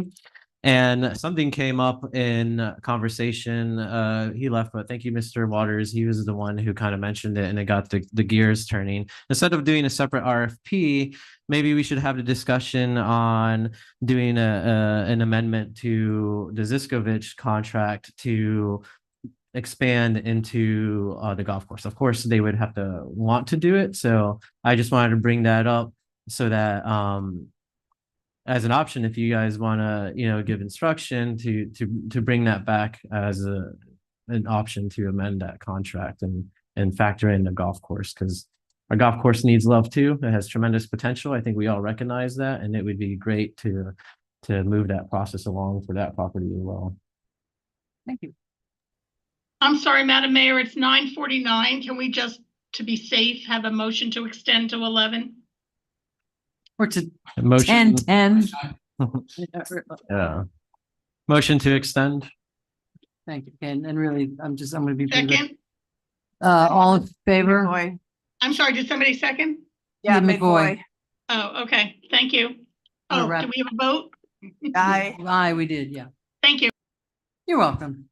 A couple things, the valet parking. I went to mail something the other night at the post office, and I couldn't get close to the post office because they were all blocked off, and I was a little annoyed by that.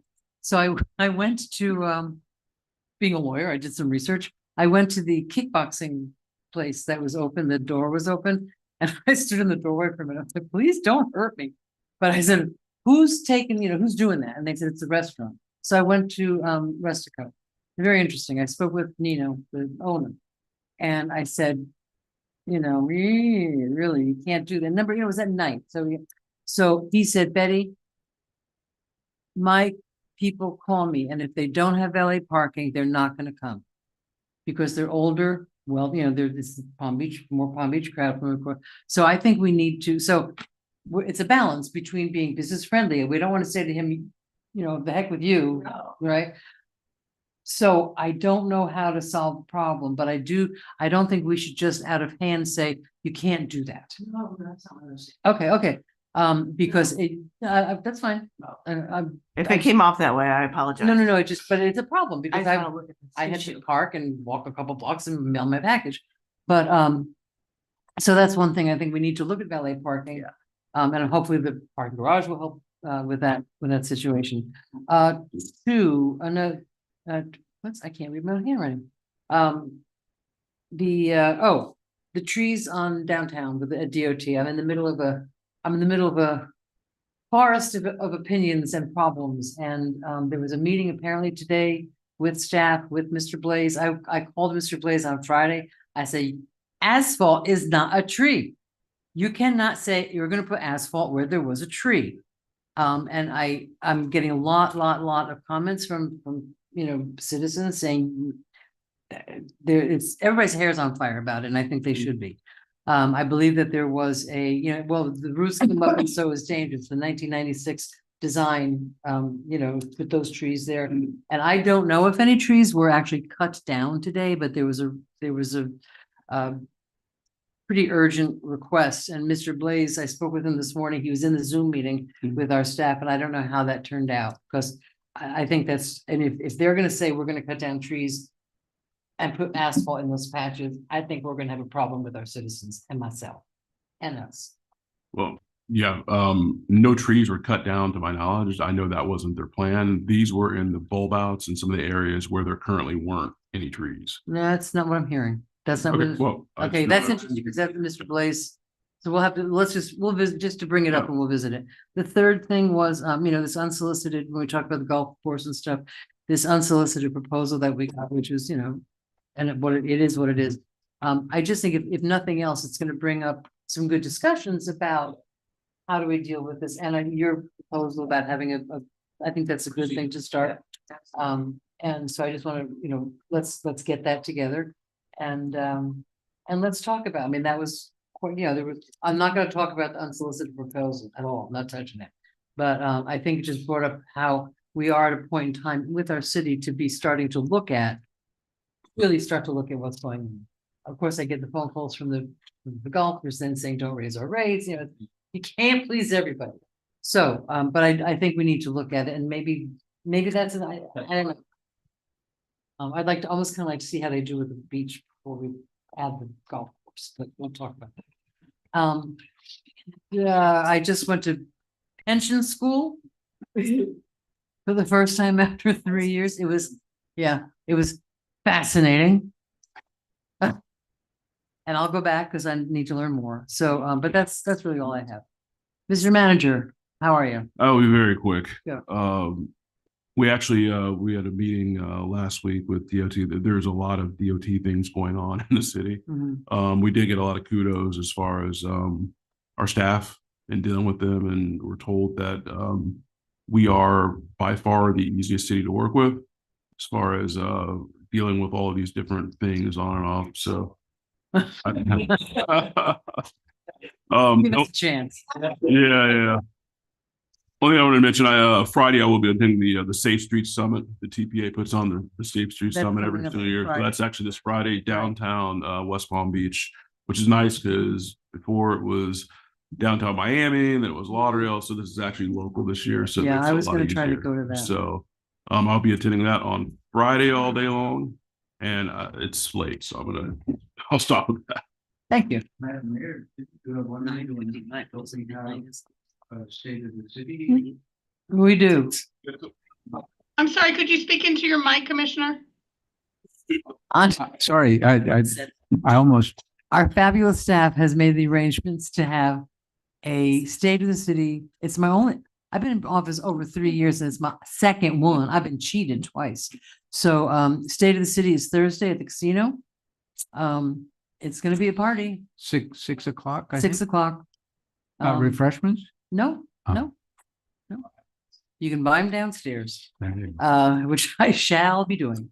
But I'll try to keep it. I mean, the staff really are, Rebecca has done, I'm editing it and working with her on it, but Yeah. the staff has done, all the different departments have done a really great job. And I will say, just like in previous years, we'll have all departments represented. We'll each have our own table. You'll have all the different information. So we'll be there to speak with. There might be some swag. Swag. Tables and snacks posted. But yeah, so we will have all staff I available. suggested that WMOTA have a table there. I don't know if that was passed on to them, but I think it might not be a bad idea for them. It was to have. passed on. PBSO will also have a table this year. Captain Karn did want to have a table and have some information for residents. So we will be there to answer questions, to speak with residents and everything else. Okay, great. Yeah. Absolutely not. Is that so? I'll speak with you after, but if that's something that they would like to do, it's just a matter of just coordinating with. Yeah. No, you're gonna be on the time. The stupid thing is that everybody has to, I'm talking and everybody has to sit there looking polite. I appreciate that. Just keep going. Good. All right. Do I have but the city attorney report? It's a very long one. Good. I'm good unless you have any questions. So many questions, but we'll put them off. Do I have a motion? To adjourn? Motion to adjourn. Do I have a second? Second. All in